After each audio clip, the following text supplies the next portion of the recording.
Well, I assume. Yeah, no, things are good. Things are all right. Oh, cool tree. By the way, for those of you at home listening with your ears instead of your eyes, Wooly has a nice tree behind him in this current shot. Thank you. It's about that time.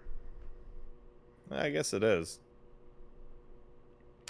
Uh, there's a lot of stuff in terms of just game awards roundups, so we should probably skedaddle and Okay. get a move on with the list because I mean, just in terms of raw, like how many things were announced, I think it was like 58.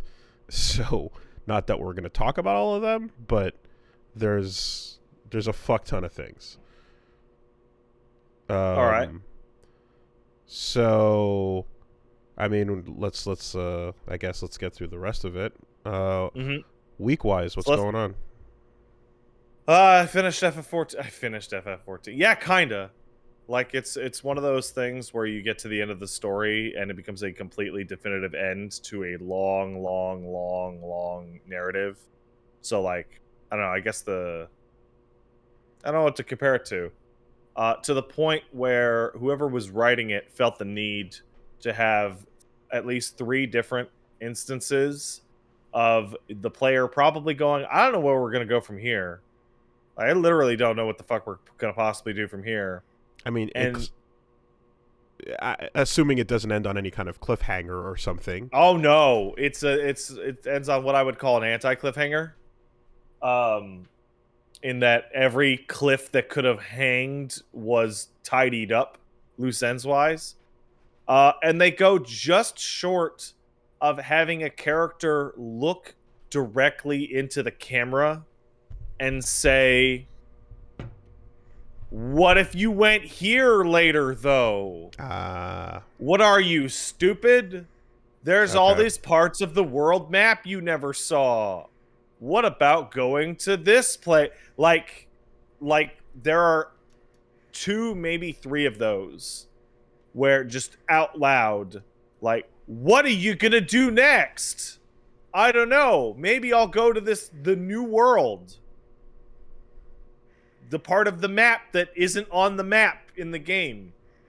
Okay, so Yeah. the they've pointed out what to expect next. That being said, I don't envy the people having to write the follow up to this because one, it's excellent. It's the best one they made so far. Two, it brings closure to like 10 years of narrative hooks.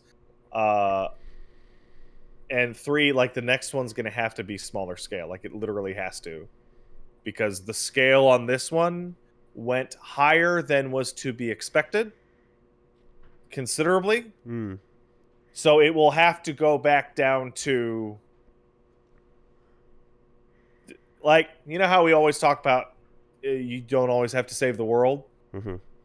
You really can't have Mm-hmm. a story that has some kind of global focus. Aside from that, got a couple classes to cap.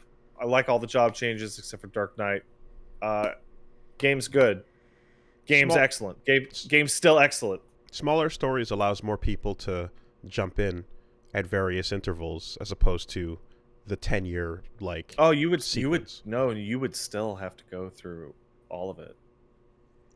They're never gonna do like start here at level 1 and continue onwards at a different continent or whatever. Oh, okay. So the new That's stuff. that Guild Okay. Wars did that because that was part of Guild Wars' business model where you Okay. could only level up to level 50.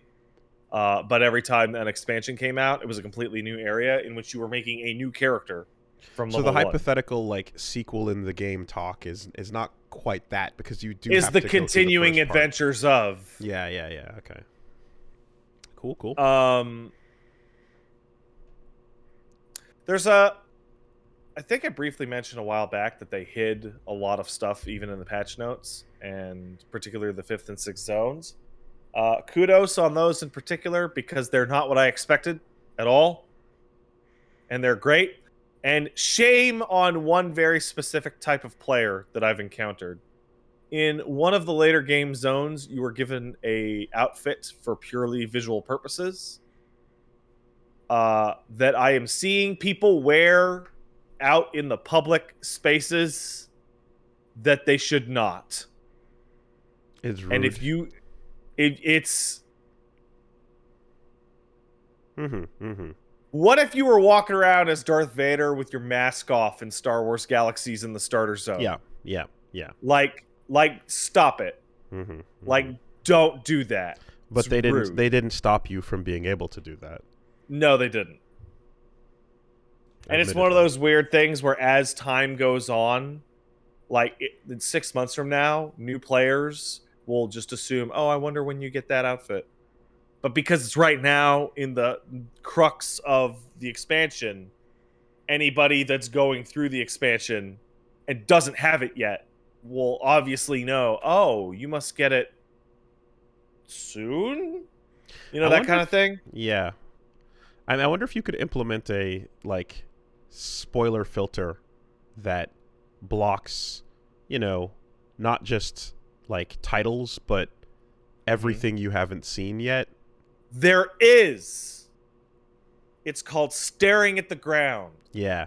But also, if you block all the things you haven't seen yet, then you're not going to feel enticed to go get the cool things people have. So that's it's counterproductive. not going to have that sense of group and a community or whatnot. Yeah. Oh yeah, admittedly. game's good. Cool. And I see that you're struggling to figure out where to go next. Yeah, that passed. Okay. I went back and thought about it and spoke with some people, and they're like, oh, there's like 3 or 4 locations that they keep mentioning over and over and over that have literally not even been on a map, like not mentioned once outside of the encyclopedia. Oh, no. I'm referring to literally what. Oh, stream-wise? Yeah, I don't know what to stream. Oh, yeah, I'm fucking clueless. I still don't know. I had that question on Saturday, and I'm still like, I don't know, man. I'll figure something out. Figure something out. As for the second part of Endwalker, which is learning how to get into the game, it's a little better and a little worse. They've successfully dealt with a lot of the issues that would kick you out of a 5,000 person queue, which is nice. Which makes the queues last way longer. Because people aren't getting kicked out and you're not getting to step in front of the line because the person in front of you got kicked out. So, like, there's 3,000 people ahead of you before. Maybe 600 of them would have dropped by connection issues. And you'd be like, yeah, I'm in. Here? Nah, you're all just sitting there. You're going to wait. It's like maybe 5-10% better than it was, like, in the first weekend. It's going to be queued up for a while. Like, for a long goddamn while. Okay. All right. Well, I mean, if that's about that, then you can tell people where to watch you figure out what to stream next. Yeah, I'll figure something out tomorrow. I'm streaming tomorrow. That'll be twitch.tv/PatStaresAt over at 7 p.m. Eastern. Don't know what it's going to be. Straight up, don't know what. Something. It'll be good though, right? Clearly. You should definitely go. Content's under pressure. Over on this side, a couple things, I guess. Not much to tag onto the end of it, but I finished Arcane and I really liked it, and I think it ends on a pretty interesting note. I think they also, they definitely set themselves up for, you know, more story, more seasons, and such. Well, they only used 5 or 6 heroes in that goddamn thing. There's like 195. Certainly. But also there's baton passes where like the villains of this next season kind of waltz into the frame and say, "Hey, we're here. Wrap up this shit so we can get on with it." In a way, you know, and I'm like, I'm interested in that. That's cool. Ends on a pretty cool note and pretty interesting note. I feel as well that further the last couple the further you go until you when you finish it adds a bit more to Jinx that helps. But yeah, it's just this is gonna be one of those things where I'm like, all right, let's play a game of like get as far away from the products while being as into the lore You as don't possible. have to play League of Legends. Yeah. The important part We're about gonna do this everything dance. that's called League of Legends is that you don't have to play League of Legends. They're even making a new League of Legends so that you don't have to play League of Legends. Yeah. No, or I'm like, all right, you officially got me. I care about these characters, and I couldn't desire any less to dip the toe in. Not to say that you never say never. We live in a world where we hit a stream button and then boot a game up. So, it's not to say you'll never see a Wooly versus League stream or anything else for that matter. I played Runeterra the other day, and Project L is going to happen. Oh, I'm telling you right now, you will never see a Wooly versus League stream. You may see a Wooly versus Wild Rift stream. The other one. Yeah. The new League of Legends for consoles and phones. Yeah. But Arcane good. That's that. The other thing of note is, interestingly, in terms of a change of pace from what was expected, Shin Megami Tensei 5. Like I've been saying, I really like this game. It's a lot of fun, and it's got a very cool thing, very cool ideas going on. But the third area the third major map you get to gets really annoying. It's just a badly built like labyrinth that is like not good labyrinth, but bad labyrinth. It kind of. Oh, just like the good old Amala network. I mean, look, I don't think I can ever compare shit to that one Strange Journey area. Oh man, because you mean every Strange Journey area. But there's that one that's just the wall. I don't think I can ever compare to that. But what the one of the issues that happens in this third area with like the sense of direction and everything is that the map lies to you at a bunch of areas. What it shows you physically on the map is not what is representative of like what you're seeing in the world. And that's great. And there are some areas where like a walkway or a pathway will show you like it'll show you like a stretch of hallway, for example, but half of that should be discolored to indicate you can't go further here, but it won't. Nah. Don't do it. Um, Yeah, no, dude. SMT loves. Like, it's funny because Persona 3 and 4 got criticized for having this auto-generated like shit maps, right? They were randomized. But like some of the SMT maps, when they decide to go hard on the fucking labyrinthine aspect, are just like interminable. So the thing with this one in particular that I'm describing is that it's not a grid, right? At the bare minimum, the Strange Journey maps and some of the other stuff that I'm going to talk about are like grid-based things where you just go like, okay, square, square, square, and then left turn, right turn. In this area, it's a just, it's more apocalypse. It's more ruined environment, city and desert and skyscrapers sticking out of the sand. So more sand, huh? Even on the third area, is it just all sand? No. It gets more. They change up the apocalypse flavor a little bit, but it is still it's more apocalypse certainly.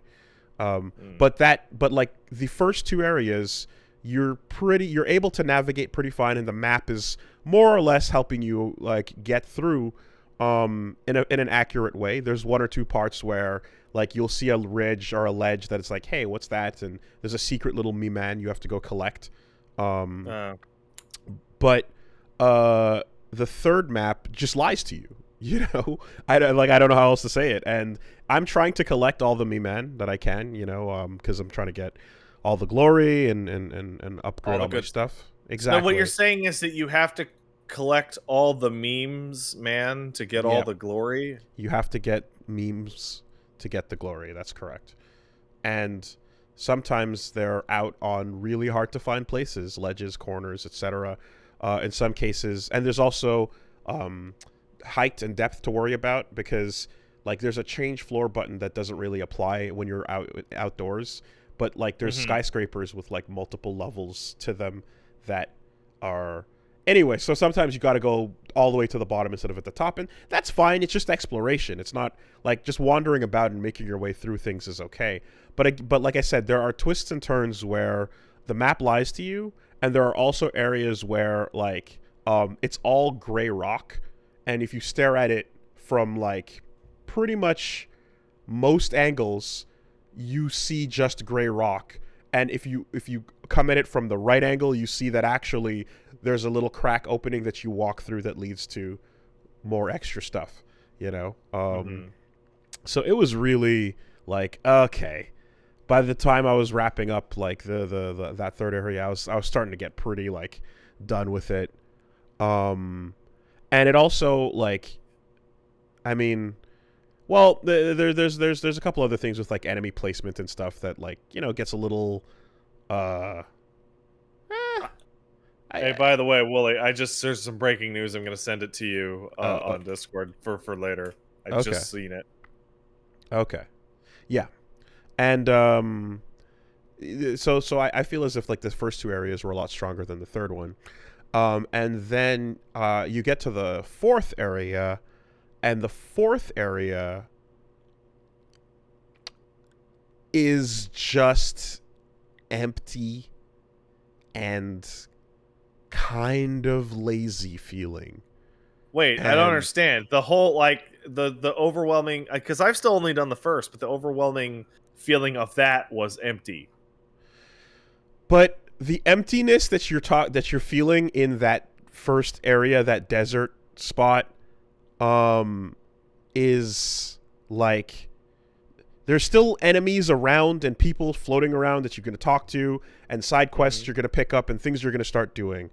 The fourth area looks really cool and sounds really cool. The art of that area is cool.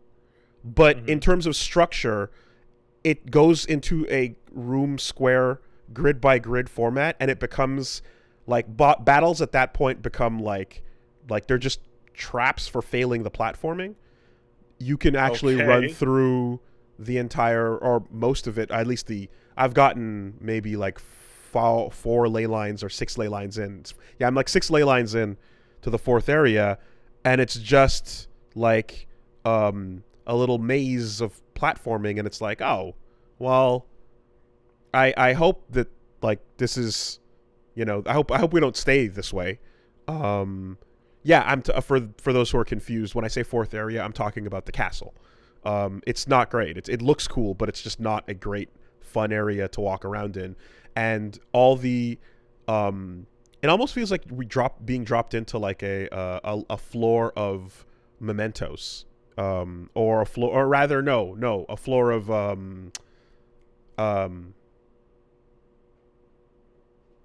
the fuck's wrong with me?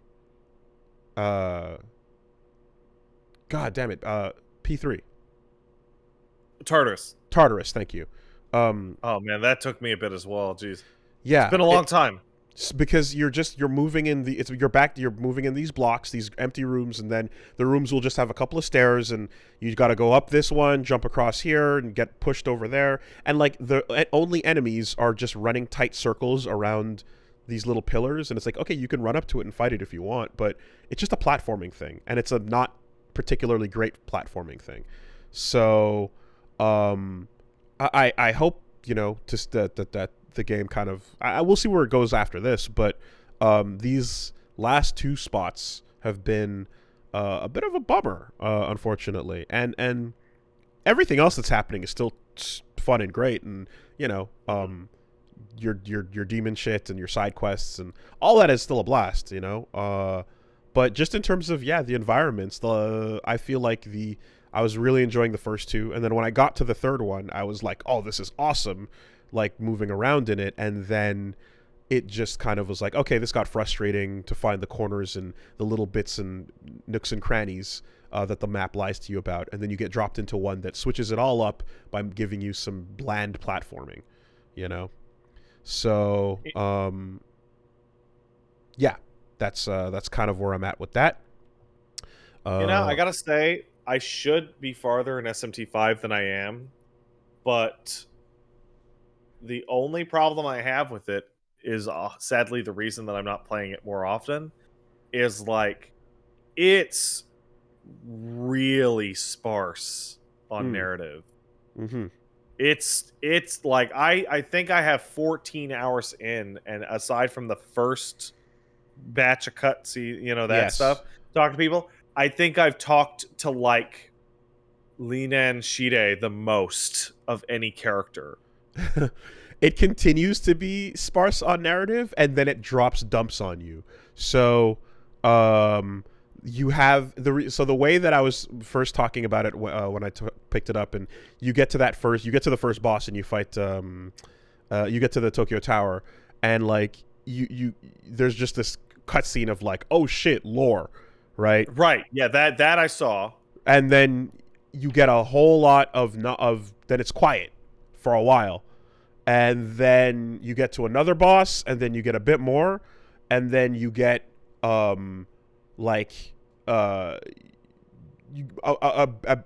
drop in a similar manner that lasts for a while. It's pretty much an extended lore segment, I'll say, and then back in, and you're sparse again. You know, it is pretty light, admittedly. I feel for me, I kept thinking back to SMT4.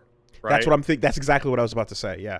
And in SMT4, by the time that I had been in F5 right now, I was in Tokyo after going through the forest section and all the stuff with the knights, and I was going to towns and talking to people in towns. Yes. And going and just being in a place. Yeah. I felt like I was in a Dark Souls level for the whole of 5 that I had played. Absolutely. Now, for the others, I if this is more reminiscent of the previous titles, then I guess that would make sense. But with 4 in mind, my memories of 4 involved a lot of talking to people and a lot of,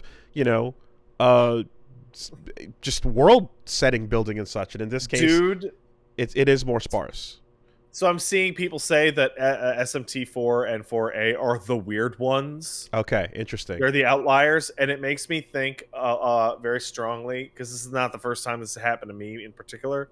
Mm-hmm. Front Mission is a very weird series, because the only one to come out here and like in its regular time was Front Mission 3. Front Mission 3 is the weird one out of Front Mission games. Okay. Like the party size, the way skills work, the way the story functions, like Front Mission 3 is the weird one. So when 4 came out here and was a lot more like 1 and 2, people out here didn't really like it because they wanted FM3. And like I feel similar here, where it's like, oh no, the one that I really adore is the weird one. That's crap. Yeah. Because I'm thinking about it, and I might be wrong on this, but like the way it feels as if the characters that I'm closest to, that I've spoken to the most in 5, the most really means 4 or 5 conversations.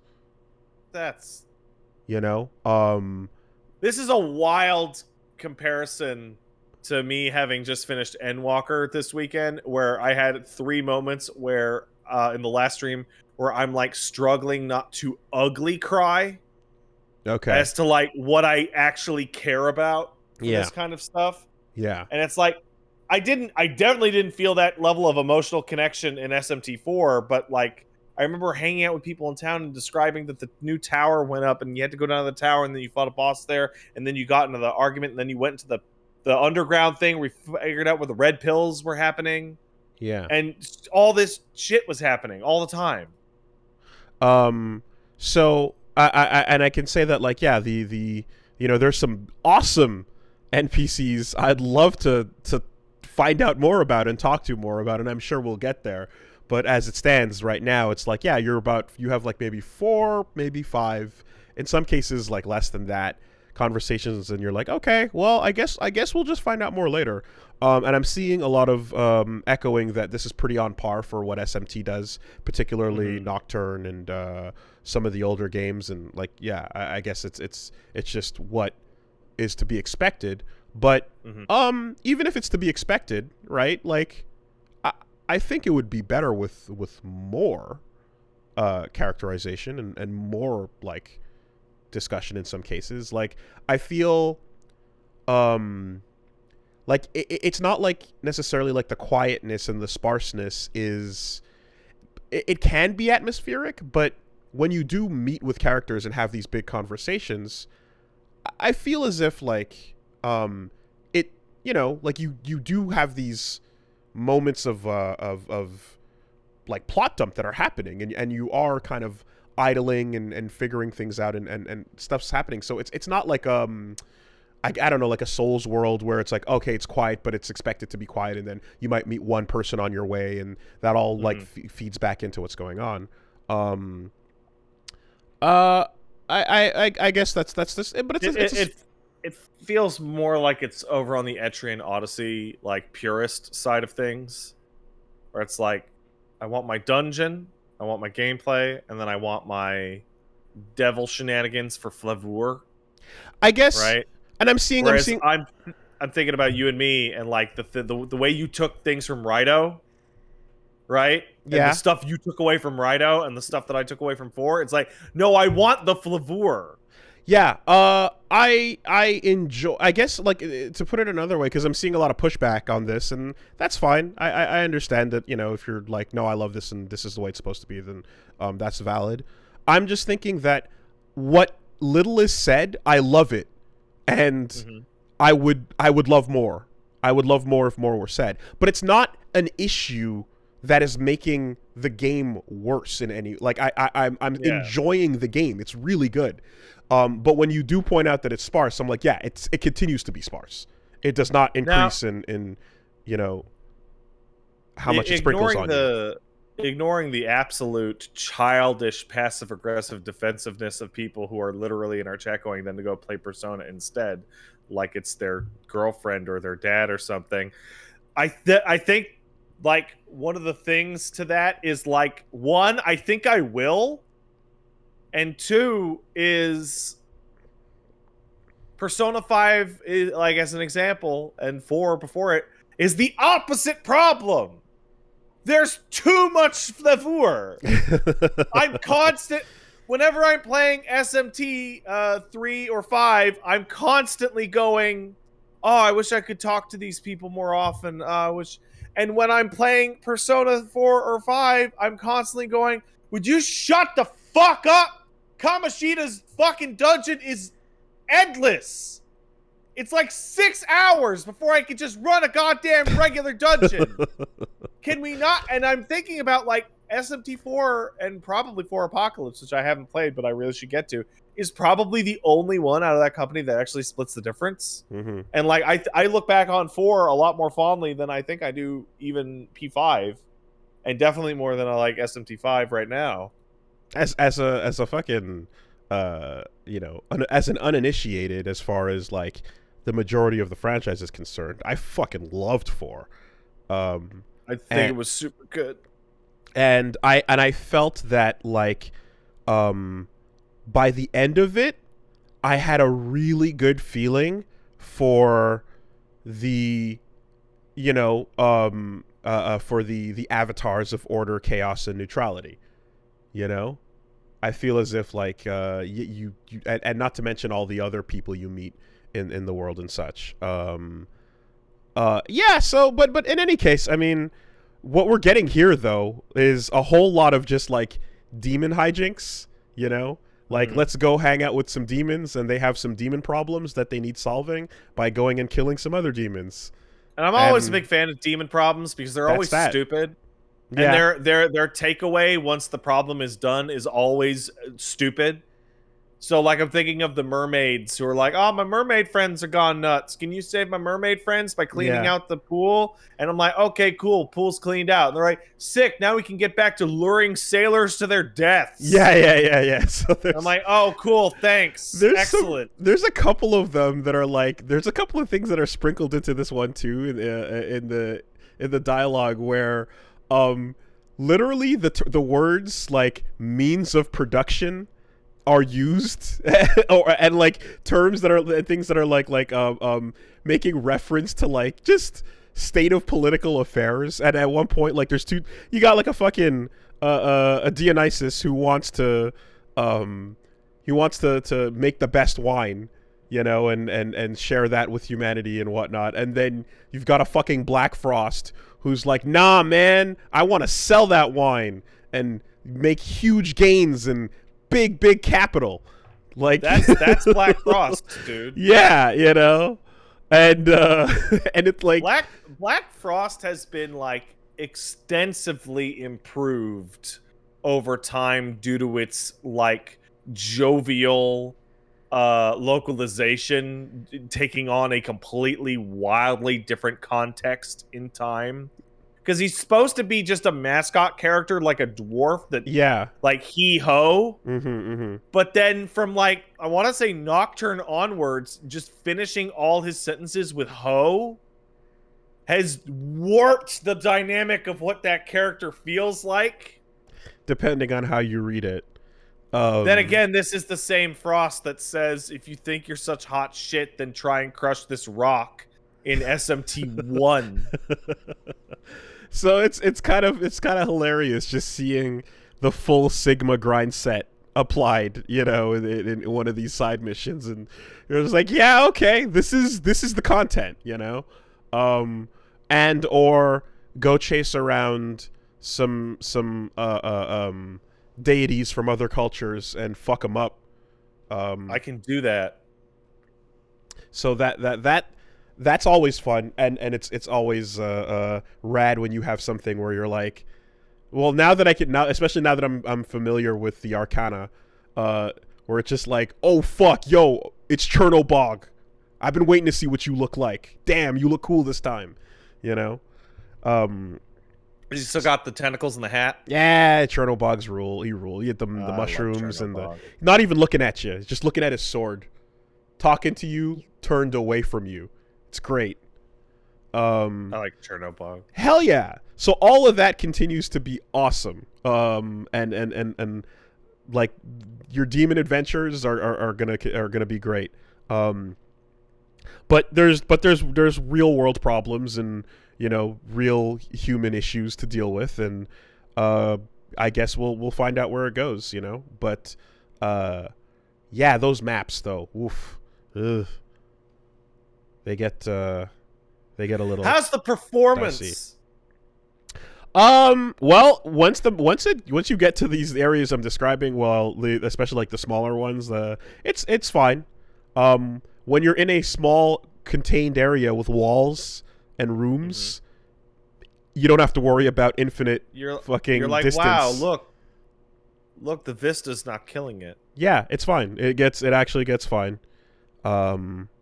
And you know, I don't know, I'm starting to get my high level spells and my high level demons, and it's just it's cool, and it feels good when you get just when you start hitting like all the dines and the severe attacks, you know, and the stuff that you unlock for your Nahobino,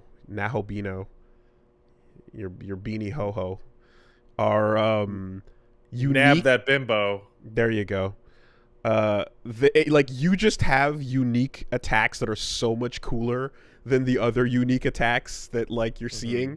I mean, every time you get a unique essence, put it on just to see the animation, and then reload your save if you don't want the function of the attack. Yeah, 100%. I mean, holy shit, man! Like, save scumming is good for you. So like I was talking about Aramasa at first, but you get some rad shit way beyond that. You get I was talking about like Sakanagi, the claw uppercut. Later on you get like another maximum spider style like infinite slash type of thing, but instead of ending with like one final punch, you kind of slide back into frame and like put your hands up in this insane kind of like pose that detonates the explosion. Oh, is it the OK symbol like inverted like a yes, yin-yang yeah. You do that shit. I'm like, oh my god, that looks sick, you know. And what's the other one? You get I think it's something land it's like not promised land, but it's a darkness skill where literally the protagonist just holds his hand out and like a dark heart appears in it, and then he just crushes it and it explodes, and then that causes a massive fucking dark attack to happen on over whatever you're hitting it on. Profaned land, that's what it is. Yeah, you know, and it just is like these badass like shit that you would see in your Sentais and your Kamen Riders, you know what I mean? 100%. Like some fucking sick ass, and with the camera poses as well. They're so much cooler than the shit that your regular demons are doing. So there's something nice. Well, they more or less just have their two animations: their physical attack animation and their melee, their magic attack. They have animation. unique ones too. Some of them are unique. You know, some demons get like some special abilities that are the ones that are specific to that demon only. Yes. And that's cool when you think about like, you know, the fact that of course you're thinking of like 4, for example. I mean, you're not seeing any of those yeah, they're just things. text boxes. So the fact that you're doing cooler shit than your demons are like feels good though, you know. So yeah, that's pretty good. That's it, you know. That's the update. Cleopatra's got some good shit. SMT5 is continuing, and then over in Fighting Game Corner, got to mess around with Happy Chaos finally. And Happy Chaos is a fucking interesting character design in Guilty Gear Strive. When you say design, do you mean gameplay-wise or yes. literally design-wise? Gameplay-wise. He's kind of this wacky dude, and lore implications are massive. So if you go watch that Strive story mode, you'll learn more about what's going on. Is he Will? Will? Yeah. Will of the Universal family? Yeah, sure. Not quite. Okay. She's still Laparka-ing. No, she's not actually, but she's still around. Laparka lady is who you're thinking of. I'm not thinking of anybody. Oh, okay. I'm literally just asking. No, remember how is he the character named Will? When we were talking about the story mode videos, the Guilty Gear Heaven or Hell, and you were talking about how like you saw one of the final bosses was just like wearing Laparka makeup and doing rad sword fights, taking on the heroes. I believe you when you say that I said that. Okay. Well, is where I'm at right now. Fine. The knowledge might be gone, but anyway. At some point, Guilty Gear information for the plot, like this was probably when Isaka came out, and I'm like, should I learn about Leopoldan? And the answer was no. No, you shouldn't. As soon as that happened, and then Guilty Gear 2 came out, Guilty Gear stuff goes into my head, and I see like a sword and maybe a guitar and a dolphin. And then it comes out and goes, Yeah. I can explain very easily who he is, but you know, in case anyone wants to watch that story mode, then I won't. Or I can spoil it with a spoiler warning if you're concerned about that. Oh, I don't care enough to even actually know. All right, then I'll leave it alone. That's fine. But in terms of gameplay, he is pretty interesting because his whole system is built around. Just do it. All right, fine. I'm gonna spoil Happy Chaos's lore if you don't want to know anything about that. All right. Okay. All right. Here. So Happy Chaos is the original. He's that man's teacher.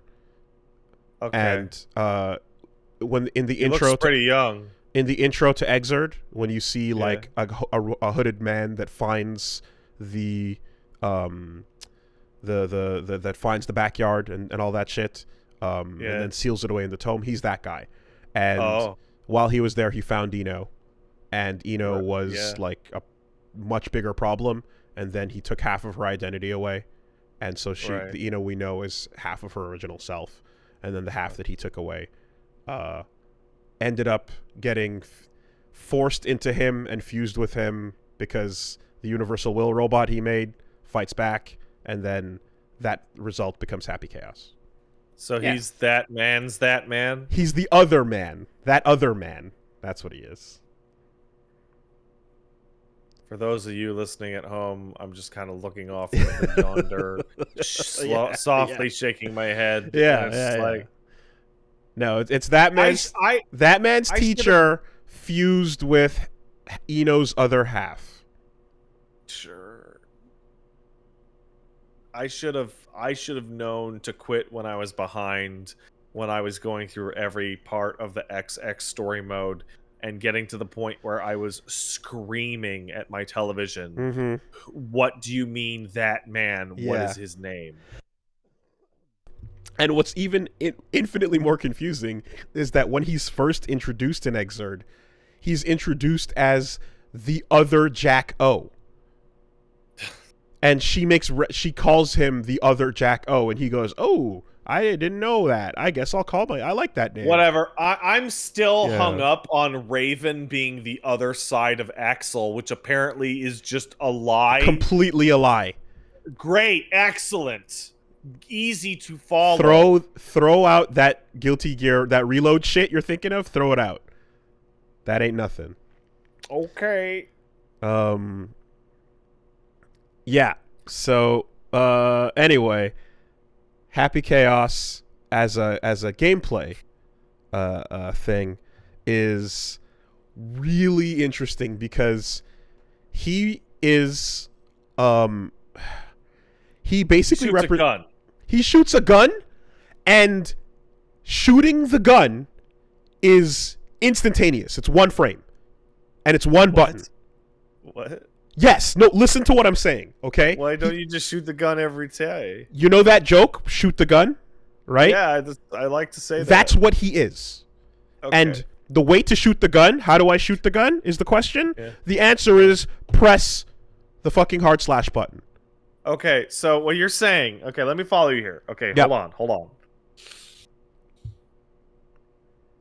The character that was there from the beginning, that was the most powerful mage in the world and was fused with half of Eno's identity, soul, whatever, and is that man's teacher, and behind all of it in the end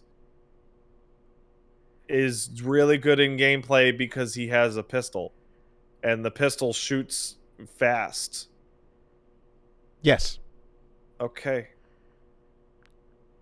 Why not use all of the other things he has for fun? All right. For fun. Okay. Shoots the gun because shooting the gun is fun. That's it. So, you press the button and he shoots the gun. And it happens right away. That's your character. Now, we have that on paper. What do we do for the rest of him? Everything else is about either nerfing that ability or buffing that ability or working around balancing what it means to have a character who can shoot you from anywhere on the screen right away. Okay. We got a bullet system? Yes. Exactly. Okay, there step one. where you go, all right, let's introduce bullets. He has a number of bullets, and when they're empty, he has to reload. And the reload process takes a while, but you can reload partially to get 1 or 2 back quickly, and you have enough time in certain situations where you knock them down or where you shoot them, you pop them up in the air to get 1 or 2 quick reloads in play, and then you have your gun ready to go again. Second, you have a concentration system where the targeting reticle starts wide and it whiffs, and when it locks in, it gets more accurate. So if you just shoot randomly, you might hit, but you might not. So there's a lot of missing unless you use concentration to like either increase you either let the reticle shrink or you do a special move that like locks you in place and gives you better aim. Are you talking about Bloom? Is that when the targeting reticle increases and decreases? Yeah. Yeah. What the fuck? So he has that. That doesn't belong in a fighting game. That's just silly. Third, when you pull the gun out, who would put a silly mechanic like this into a fighting game? Yeah, Arxis. And if you're thinking it sounds like Elfelt, the difference is Elfelt you would manually aim it. With I promise you, I was not thinking that. Okay, well, with him, I it automatically you on my life that was not a thought in my mind. Well, so there's the reticle, there's Bloom, and the reticle follows you as you move, but it doesn't follow you as aggressively as, someone with a targeting reticle on you would like it to follow. You can move ahead of it. You can dash past it, right? So then you use other things he has, like he can sniff some fucking drugs, or he can throw a grenade at you that makes it so that it's easier to target you with that reticle. And then I'm just thinking, this is the second character they've made in the modern era of like a laid back asshole villain who was kind of behind it all that fights with a gun. Gun's cool. I guess so. I ain't gonna hate the gun. Gun's cool.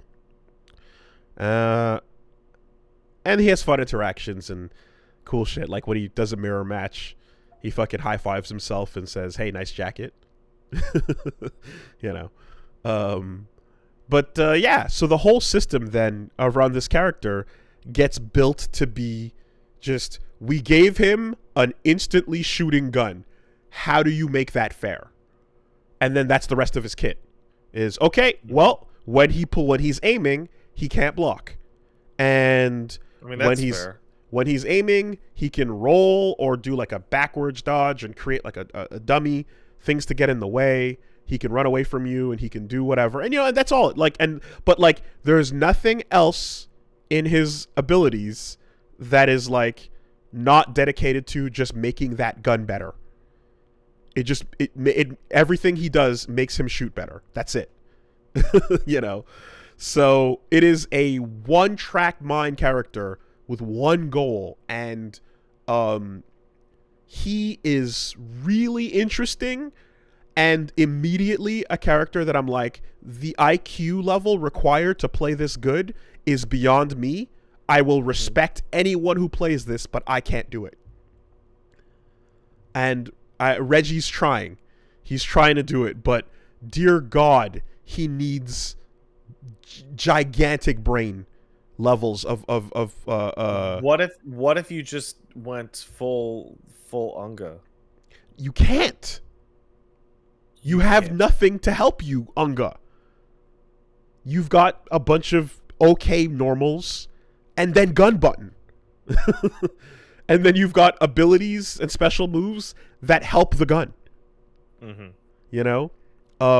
So when you're, it was really rough to see. I'm like, okay, what is the game plan supposed to be for someone who understands how to fucking juggle all of this information? Because you've got the concentration bar and the bullets and then the reticle that you're paying attention to, and then everything else that the game does, of course, that you have to keep in mind. And I was watching, then we watched a high level player, like just a Japanese player that was really good with him, that learned and figured it out. And you're just mentally juggling. It's all that shit I was doing with like Nago and the blood gauge, like add 3 more layers to that, And if you can manage that, you can just keep the opponent locked down with that gun and make it a living hell if they approach you badly or if they don't know how to get past. So it's Naoto times a million. But you have to fucking... It's higher IQ than Naoto. And Naoto's pretty advanced, especially when you're setting up all the traps and you're dropping the death counter. You know, you're trying to get the instant kill with the hammer and shit like that. Because I don't know if you remember, Naoto also put down invisible traps. Oh, I remember. Mm-hmm. Yeah. She was a little baby testament. Exactly. So it's a lot of that, but in this case, it's like there's no like rapid firing constantly, because then you're empty on bullets. And Naoto, I mean, well, yeah, there are similarities, but you're way more fucked in this case, I feel, as Happy Chaos, because Naoto still had a couple of like things she can do without the gun, whereas Happy's kind of fucked without it, you know.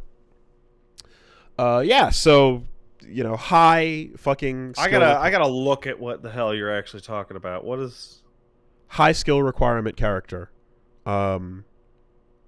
You'll see if you. Oh, I kind of just when you he's pull like made out of he's made out of a Roman cancel.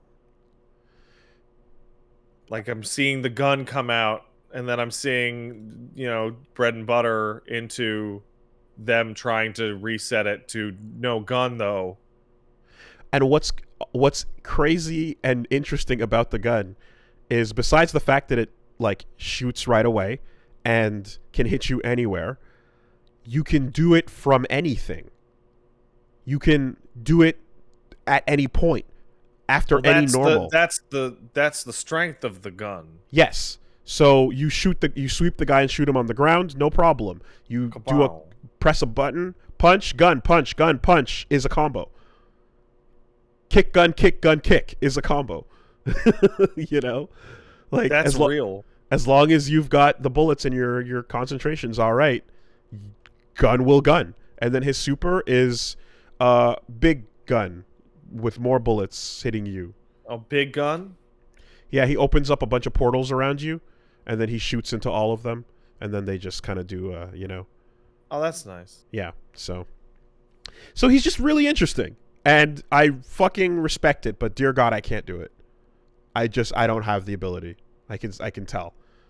So yeah, Happy Chaos is like, I like that design philosophy. That's a fun one.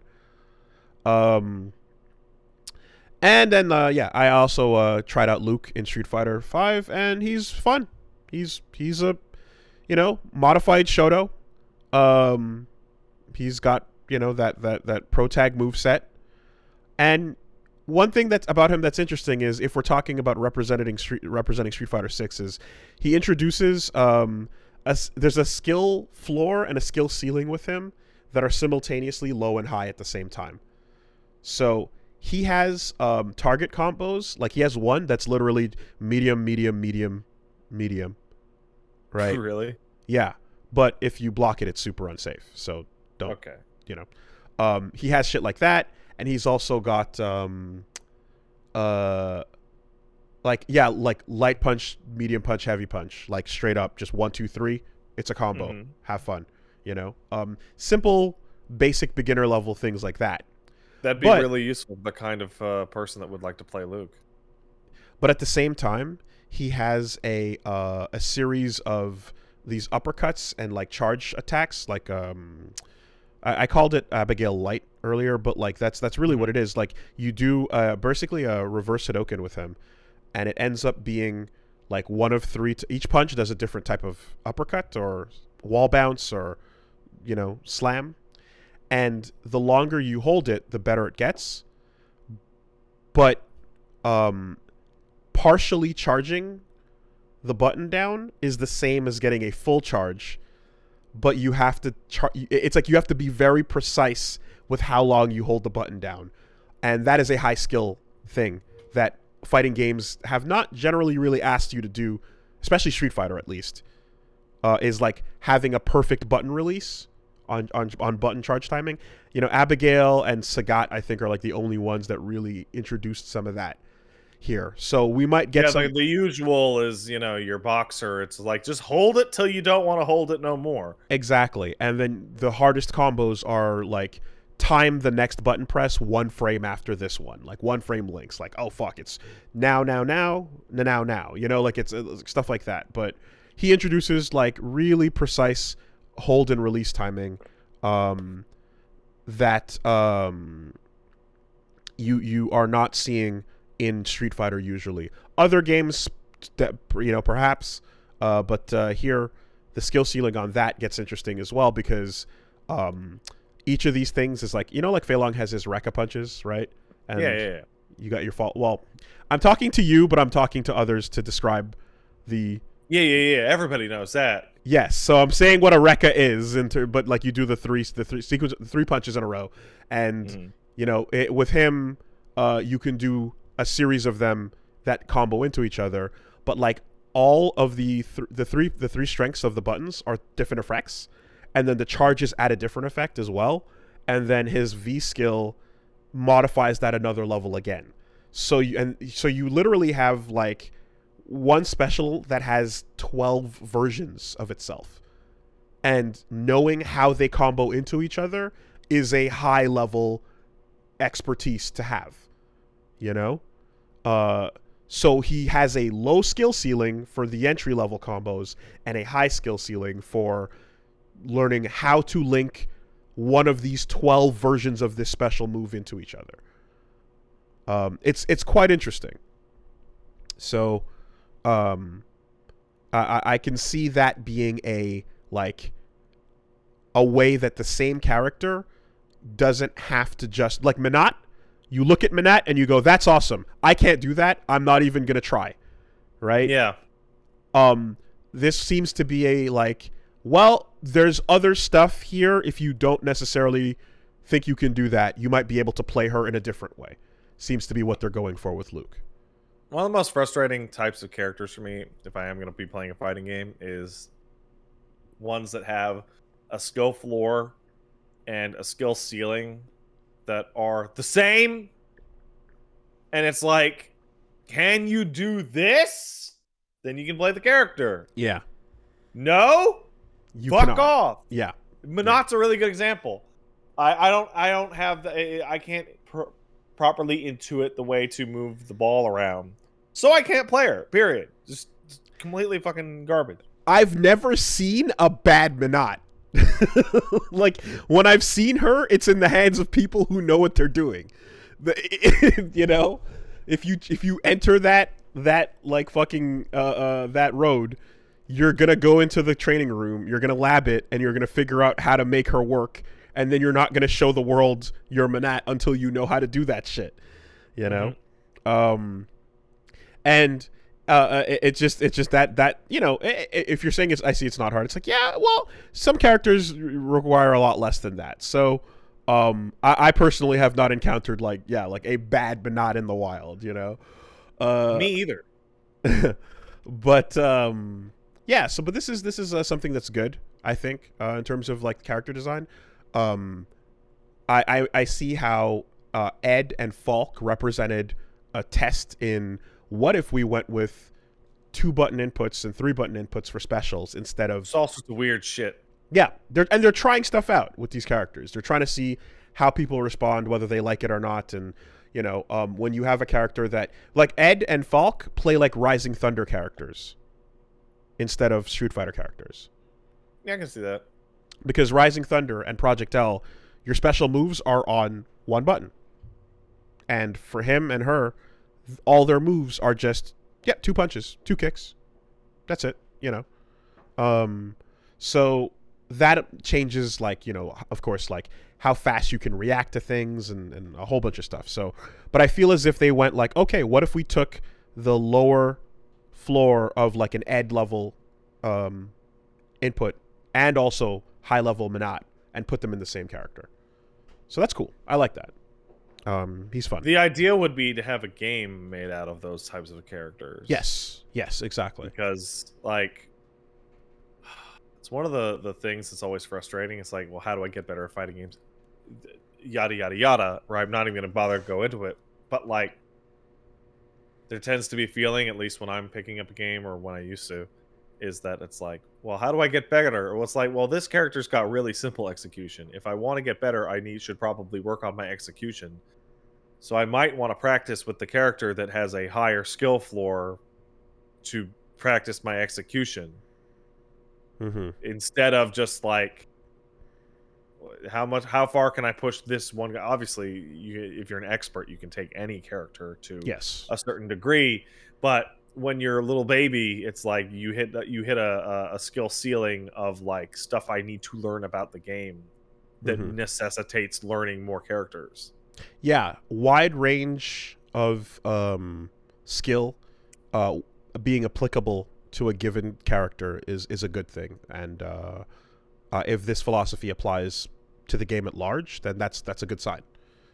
So let's see what comes of it, you know. But I was quite surprised with like literally like one button combos, and also here is the mental map of your 9 Rekka variations. Make them work. Now introduce a layer that that jumps them up by 1 level, which is your V trigger, and now introduce another layer which lets you cancel one into another once during a combo. Kind of makes me think of Kyo, honestly. Oh, yeah. But what if Bodega, you know, what if his Bodega punches had like 3 times the variations and different levels of charge on them by holding the button down, you know? Well, I mean, I think it's listening to you describe this. I think it's fantastic that like Luke has all this weird, like, has this how do I put this? Has a wide subsystem rather than like it's obviously going to have a certain level of depth, but also width is more interesting off the bat to dive into. And it's good that there's at least one thing that's interesting about the character. Sure. And if you just want to do fireballs and uppercuts, he's got both of those. So he's a fireball. Yeah. It's that. It's that like. Is it like the punch where the thing flies like out? Exactly. Yeah, okay. Yeah. So he can do those, and he can do a Shoryu, and you can just sit there and do those all day, and play you some Street Fighter too. You know. Yeah. So that's pretty much that. You can of course tune in for more of Dark Souls and Dokapon over on the Woolly Versus channel. We've been dropping stuff recently. If you are down, you can check out the Best of 13 Sentinels. Just came out, 2 parts by the amazing Civ Sarcast, and I mean, that's an insane game to summarize. But Civ did an amazing job, so you can that just dropped recently on the channel, as well as the birthday stream. We played a couple birthday games; those are going to be coming out, including Get Into Kiting Games by Remurai, which is out now. So yeah, feel free to check that out as well. We also put up the VGAs, so that's going to be obviously the big topic of today. But the YouTube video is out, and we have fought against the strikes and claims and whatnot to have a version of it that is safely on YouTube. So yeah, check that out over on Woolly Versus on Twitch and on YouTube. Okay. So quick word from our sponsors. Let's do it.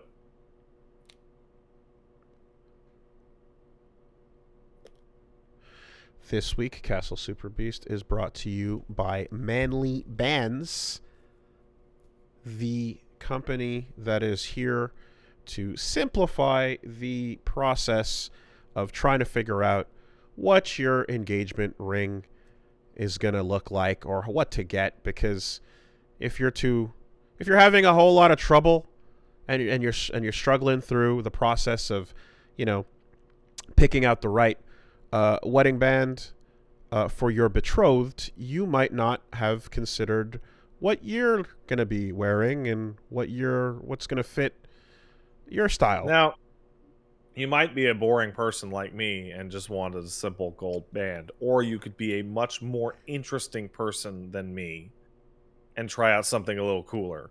Yeah, like the record producer, the gold on the inside and ebony on the outside, smooth kind of style over here that I thought was pretty dope. But there's also the craziest materials you can use, including meteorite, carbon fiber, Damascus steel, wood, antler, and dinosaur bone. So yes, you can use dinosaur bone for a ring, or meteorite, the thing that killed them. These are options. It's kind of insane to think that like you can. I don't know. Like you just would assume that you would get powers from putting on a ring made of meteorite. Like you just assume that that's going to give you summon abilities. I wouldn't assume it, but I also would not assume it, in that I would not be overly surprised that it was in fact the meteorite ring that gave me the powers. If I put on a meteorite ring and like I was at one point, I'm going to go up to the roof and just try and see if anything happens. I'm just going to go up to the roof and hold my hand out and try to summon meteor. Right. Just to see. Just to see. Yeah, that's what we need, Wooly. Thanks for that. You just want to know, you know? And if you can, then you can probably like make it stop, so it would be fine. But anyway, Manly Bands is where you can try to find your summoning ring, or just something for your wedding. And of course, it's really easy. All you got to do is you go to manlybands.com/superbeast. If you don't know your size, you can order a manly ring sizer. It includes 26 little plastic rings. They have half sizes from 5 to 20, so you can just figure out right away like what's comfortable. And then if you want, you can also customize rings from scratch, picking the style, material, inlay, sleeve, engraving, and finish. So besides the multiple styles they've got to choose from, you can also go your own route with that. And they also got a free warranty, 30-day exchange policy, ships the rings worldwide, free silicone band. So whether it is your first or an upgrade, go to manlybands.com/superbeast or use promo code superbeast to get 21% off. That's 21% off at manlybands.com/superbeast or use promo code superbeast. Thank you, Manly Bands. Thanks, Manly Bands. The podcast is also sponsored this week by HelloFresh. We're here to remind you about the ability to feel good about what you eat and feel good about how you made it, because, hey, you put the stuff together. That makes it better than other food. You did it. Your sense of accomplishment is what you're tasting, you know? Sure, you can go and try to pick out your own ingredients and figure out what, you think you're doing. And are you a chemist? No. You can't cook. Shut up. But here, they've got specialists, chefs, and nutritionists that are picking out high-quality ingredients on a regular basis, offering you 50 menu and market items to choose from every single week, whatever your dietary choices, whether that's vegetarian, calorie smart, gourmet, all the different available choices you've got available. They show up at your door within a week, and you just get to it with the pre-measured ingredients, enjoying what you did. You don't have to think about the fact that they helped you up. You're standing on the shoulders of giants. Nah, just eat your tasty food and feel like, yeah, I hunted and gathered. Me. It was me. That's important. That feeling is important. I did it. I hunted this box outside my door. The wild box can sometimes be elusive. You might have to stalk it for weeks at a time but you managed to Sometimes bring I one have to home. bring it like up or down a flight of stairs. Ooh. Just It's like my quite a ancestors task. did. Yeah, you know. But here we are. Thanks to HelloFresh. So go to hellofresh.com/superbeast14 and use the code superbeast14 for up to 14 free meals and 3 free gifts. That's hellofresh.com/superbeast14 and the code superbeast14 for up to 14 free meals and 3 free gifts. That's America's #1 meal kit. Thanks, HelloFresh. Thanks, HelloFresh. Hey, Wooly, I have a question for you after Yes, sir. this. It's really important. Okay. This week, as well, the podcast is sponsored by Calm. And that's CALM, Calm, as in calm down, everybody. Because getting your mind in the right place, trying to get your sleep good is... It can be tough, man. It can be tough, and I currently struggle. With the sleep. Like I'm sure a ton of people are. In fact, you might be trying to sleep right now while you listen to this. I know but I am. Well, here's the...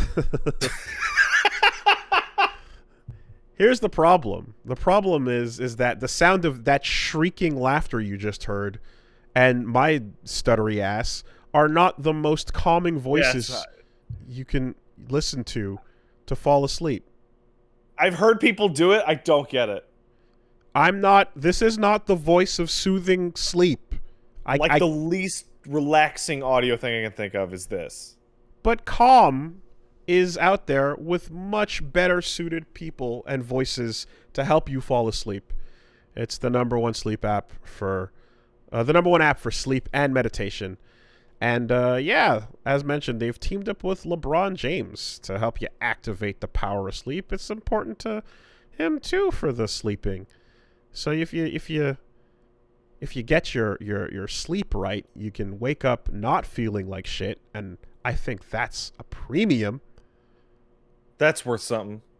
And Calm can help you by getting you set up with a ton of, nature scenarios, sounds of things that can help you meditate, help you doze off, or sleep stories, which are basically like bedtime stories for adults, where it's specifically designed to be kind of boring and help you doze off. It's proven.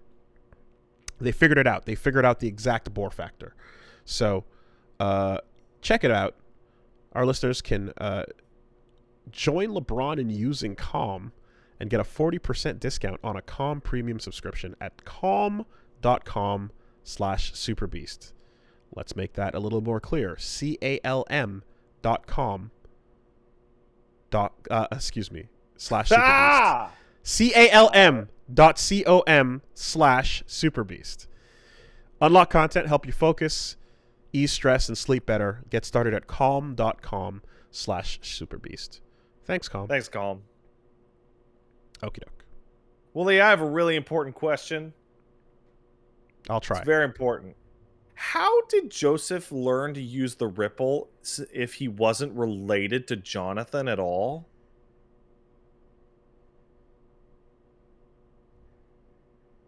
Wait, what?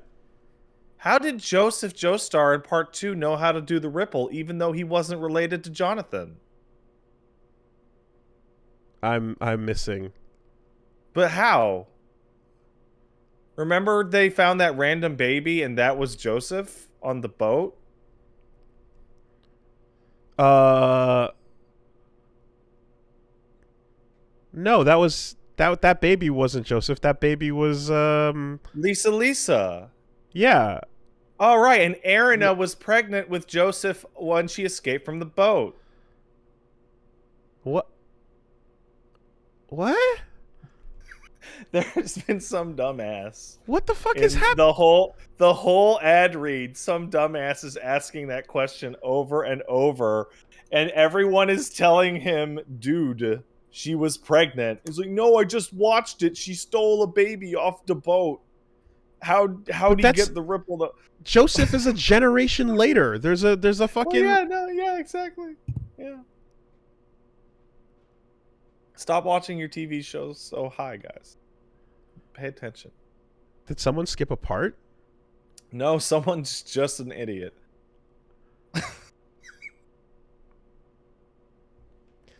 The answer is 36 cars on Mars. There it is. Thank you. All right.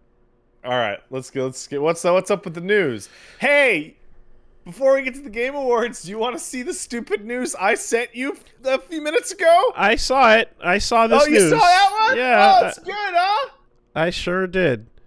When NFT games have started to move, who should come along but Peter Molyneux from the grave? But when you think about the fucking what the concentration. When you think about his like chipping away game, it makes perfect sense. It completely makes perfect sense that Molyneux himself would come along when he's been Gala called. Games is going to put out a $100 million blockchain gaming fund that will help fund play-to-earn games like from Peter Molyneux, Will Wright, and more. I can't think of any grander signifier of scamitude than the all-time visionary of broken promises and outright lies, Peter Molyneux, getting money to make it. What's in the cube? A life-changing discovery. Yeah. Also, play to earn? Earn from who? Doc's on Twitter right now making the excellent point. Okay, I'm going to buy your video game. Are you going to pay me to play it with the money I just gave you? No. You're probably going to use my PC as a crypto miner and then give me a dividend of that and then keep all the crypto because it's a scam. Or it's a secondary thing where there's a game currency and then there's a video game attached to it, but the video game itself is not important as much as is the currency's value and standing. So you just have an association that's kind of worthless to the actual. It gets me because it's like every now and then you see the true believer that they're like, haven't you always wanted to like play a game and take that and turn that into funds? And the answer is no. No one thinks that way unless they view economics as a form of religious ideal. Yeah. We're fully locked into NFT game phase right now, and it's going to take a while before either it stays and everyone's just like ugh, or it goes and everyone's just like ugh. But like one way or the other, we're right in the middle of it. And I think the best part about all this happen. It's because it's all happened at such a breakneck speed with all these big companies. So Ubisoft is like doing their Ubisoft Quartz thing, where the first playable NFTs will be in Ghost Recon Wild Points or Wild whatever the fuck that game is, right? Mm-hmm. Did you see what they look like? No, but I saw that they called it Quartz, which is hilarious because Quartz is the fake gem. It's valueless. Yeah, it's a valueless fake diamond. That's really funny. That's really funny. But it's like a fancy mask, right? And it has a number on it, and the number is different depending on the NFT, and they're only going to put them out in limited use cases. And part of the deal is that if the Ubisoft servers go down, your NFT just evaporates. Like, it literally just ceases to exist, which has people asking, wait, why would I buy it from Ubisoft if they can just turn it off at any time? And like, yes, that's the point. But my favorite part is that the Ubisoft Quartz announcement let us know that all is not lost with the YouTube dislike button. Because, one, there's a extension you can get to just get it back. Oh, interesting. Just scrape the metadata and get the dislike button. I didn't know that. Huh. And number two, the video announcing Quartz got pulled down because it has like a 98% dislike ratio. So even if most people can't see it, it still functions as a form of like social humiliation. That's pretty strong. Stupid fucking events. That's pretty strong. Also, good to feel that most humans are like, ew, gross. Well, the weird thing, and the thing that I honestly don't fully know or understand, but like alongside that Ubi thing, I saw something implying that like it isn't using it's a fake like crypto thing, that it's like it's not using an actual NFTs. It's just their own system, which is a complete lie. It's a gussied up macro transaction, which is like if the entire potential useful benefit of anything related to a blockchain is decentralization, when you pull out a fake version that is not in fact decentralized, then you take away literally the only thing of potential value from the system. You know? Don't think. Like objectively, I'm like, okay, decentralization is something that I like, but like you take the one thing away, and all right. So Molyneux's back, and I hope that means that Molyneux is also back. Now here's hoping. Because shout outs to Molyneux, one of the original amazing everyone accounts. Within the sound of my voice, don't buy anything that comes from this until it's been a long time and it's proven its value. Air quotes here, big air quotes. Because even if this was just a new game announcement with none of that crypto shit, hey, we're going to have money for content creators like Will Wright and fucking Molyneux. I'm like, fucking... It's still Peter Molyneux. They're just going to steal it. They're just going to take it. It's still Peter Molyneux. And keep it. To be fair... Remember Milo? Do you remember that? So look, to be fair, he's been gone for a generation, so we're talking to a whole bunch of kids that literally have no idea who this guy is. Like, Peter Molyneux is this he's from video game man who talks with a nice British accent, is very calm, very pleasant, and he tells you things that you want to hear about in your video game that won't happen ever. Like, he is from a fucking like not even Switch, like pre PS3 era. Yeah. Milo was the Kinect thing.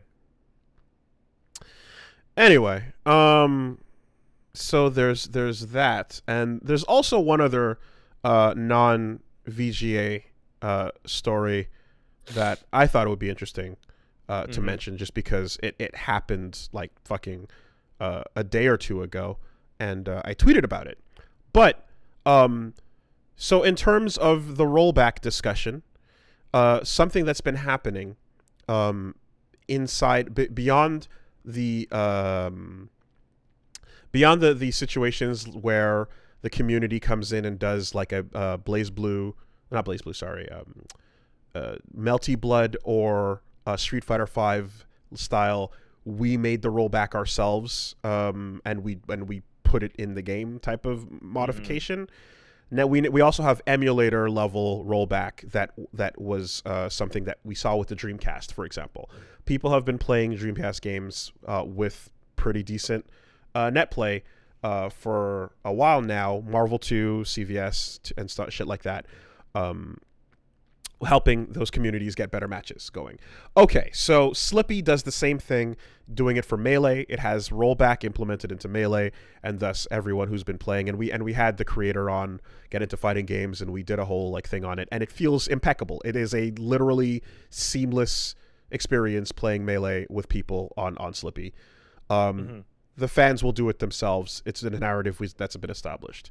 Well, someone using Yuzu has just cracked it, and credit is it's dshad66 here, who I've retweeted, has been working on a way to use a Switch emulator to play Smash Ultimate with rollback. And when they implemented it, it is, again, it's entirely emulator level as opposed to software level. And they were doing some tests, and they had some footage. So then they wanted to like prove that like, hey, this is actually happening at a not at a software level. So they started making modifications, and they have footage of Samurai Showdown on Switch running with rollback. And What you're saying is that in order to play Samurai Showdown properly, you need to emulate the Switch port. this is, but there's not just that. The implications are much larger, and what we saw is he shows off for first clip where they're running with zero rollback frames, and usually that, you'll see some hiccups as expected. Then he puts it up to 2, and then it's a seamless match. And the implications are, it's not just Samurai Showdown, it's literally anything on the Switch library. Now, each individual game needs to have specific settings that work for that game's needs, right? But it could be done, and it seems like D-Shad is interested in doing this. And if they create a series of settings that apply to every fighting game ported to the Switch, then every fighting game ported to the Switch can, in theory, have rollback on PC. And you can have decent matches, which is ultimately what a community... It's not just SNK that should be humiliated by this. It's everyone.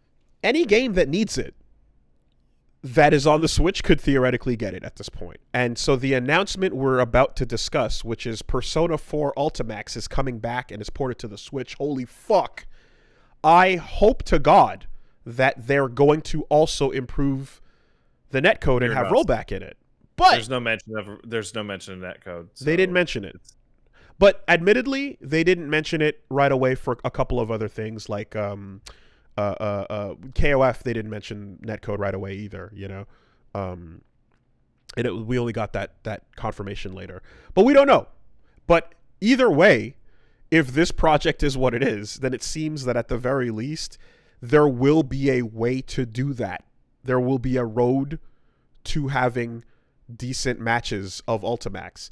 What I hate is the idea that you have to jump through these hoops and that you can't have something easy and simple to just recommend a new player pick up and just get into, right? Yeah, I gotta admit, dude, the rollback shenanigans that we've been dealing with for the entirety of the prior to an onset of COVID has me just kind of bitter to talk about almost any fighting game at all in any context. I know that it's practically an exhausting topic, so that's why I also don't want to keep lingering on this thing because it's the same thing every time. That's not quite what I mean. It's like I was sitting there in Game Awards and they announced Ultimax and I was like, wow, Wooly literally just said this. Just said it. Like 3 days ago. And the small bit of excitement that I felt turned to bitterness. And I was more bitter than I was excited overall. Okay. See, I don't have that. And there's one reason why is because the march of the old games getting rollback has started. And like the ones where they go back and they hand it off to Code Mystics is one thing, but like with BlazBlue, with Cross Tag Battle, with Accent Core, and I mean I know it gets often neglected, but Fexel, there are games that are updating to get better netcode and to get rollback. So that is a sign of hope that is like, okay, someone behind the scenes with these games pushed and made it happen. So the possibilities for old games to get these things is out there. We're starting to see it, and whenever it happens, it goes without saying, but the fucking Steam spy numbers are incredible. Like BlazBlue was super active, 3,000% increase in players after those announcements came out, I totally understand that. I just mean that there's and this is obviously a personal perspective, but it's like I'm at this point where like I've been, God, when's the first game I played with rollback? Like it was back when we were in college. I forget what the fuck it was. It was like Kyera or some shit. Had GGPO. Yeah. Well, Kylera was the previous netcode client, but GGPO came in 2000. Right, like somewhere around then, right? And like it's been a frustration ever since then. Mm-hmm. And then like over that period of time, I've now played and enjoyed many different genres Yes. that don't have this problem, or in fact do use rollback netcode, like your first-person shooter, the modern one, and like I'm like, and that wouldn't have killed my bitter soul so strongly if not for the one that I really care about the most is the deepest in the darkest pit of them all with Virtua Fighter. And so, like, I mean, I don't know if this is even appropriate for the podcast or like if it's anything to talk about, but like I'm looking at like every fighting game thing and like my initial emotion is, oh great, not the one I care about. That sucks. That feeling sucks. Or oh cool, I bet this one won't have it either. Cool. Time to keep not caring. My thing is absolutely like celebrate the games that have it, that do it, that don't ignore it, because as I phrased it in that tweet, it's an 11-year problem and it's super annoying to watch people ignore it over the course of a decade while it's a clear answer is just something you don't feel like fucking implementing for whatever reasons. But when you start to see it implemented, I'm like, fuck yeah, that's awesome. Big up. Like, let's play it. Let's rep it. Let's do whatever. Anything. That's a weird point to make in the discussion in which we're talking about games that don't have it have to be jury-rigged through an illegal emulator to play it properly. Yes, and the ones that are starting to get it officially, like, it's a process, but they still feel great, and I'm super happy that they have them, because what it does is it increases the availability of, options for people to get decent games. And what we're seeing is people are actively just going, yeah, I'm going to just pick this game up that I wasn't originally interested in it, but I can get good matches. Time to learn me some fucking, some BlazBlue. Time to learn me some Accent Core or some KOF 98, whatever. Like, it's their audiences are growing because people are just like, I just want to have good matches, and I'll get into the game, almost like after the fact. And, in a lot of cases too, like when I see like Them's Fighting Herds and KI get extra attention because they cared where other companies didn't, I'm going to underline that. I'm going to be like, yeah, these games are great. They deserve that attention, But the one that you love personally in the hands of the people the least willing to change fucking sucks. I hear that. Do you know what you know what? Every time I hear about fighting games now under any context, like, do you know what I want to play? I want to play either Ultimax, Third Strike, or Virtua Fighter 5 Final Showdown, and I don't want to have to spend like an afternoon flipping fucking switches and downloading fucking .NET frameworks to make it fucking go. Yeah. So I'm just like I'm like, this news with Yuzu is great and has left me like miserable because it's so stupid. Yeah. It's so fucking stupid. Not the guy who made it. That's incredible. But right? The fact that it has to go to this lengths, right? To get it's like, a decent match. Even with this, I still can't just go, oh, cool, sit down, hit it. Oh, cool, let's play. And this is one person who's interested in Smash Ultimate having good matches online. That's his priority, right? So it doesn't imply that, like, you're going to get the game you want in the order you want developed in this way to get good matches going. It's whatever the people feel like working on.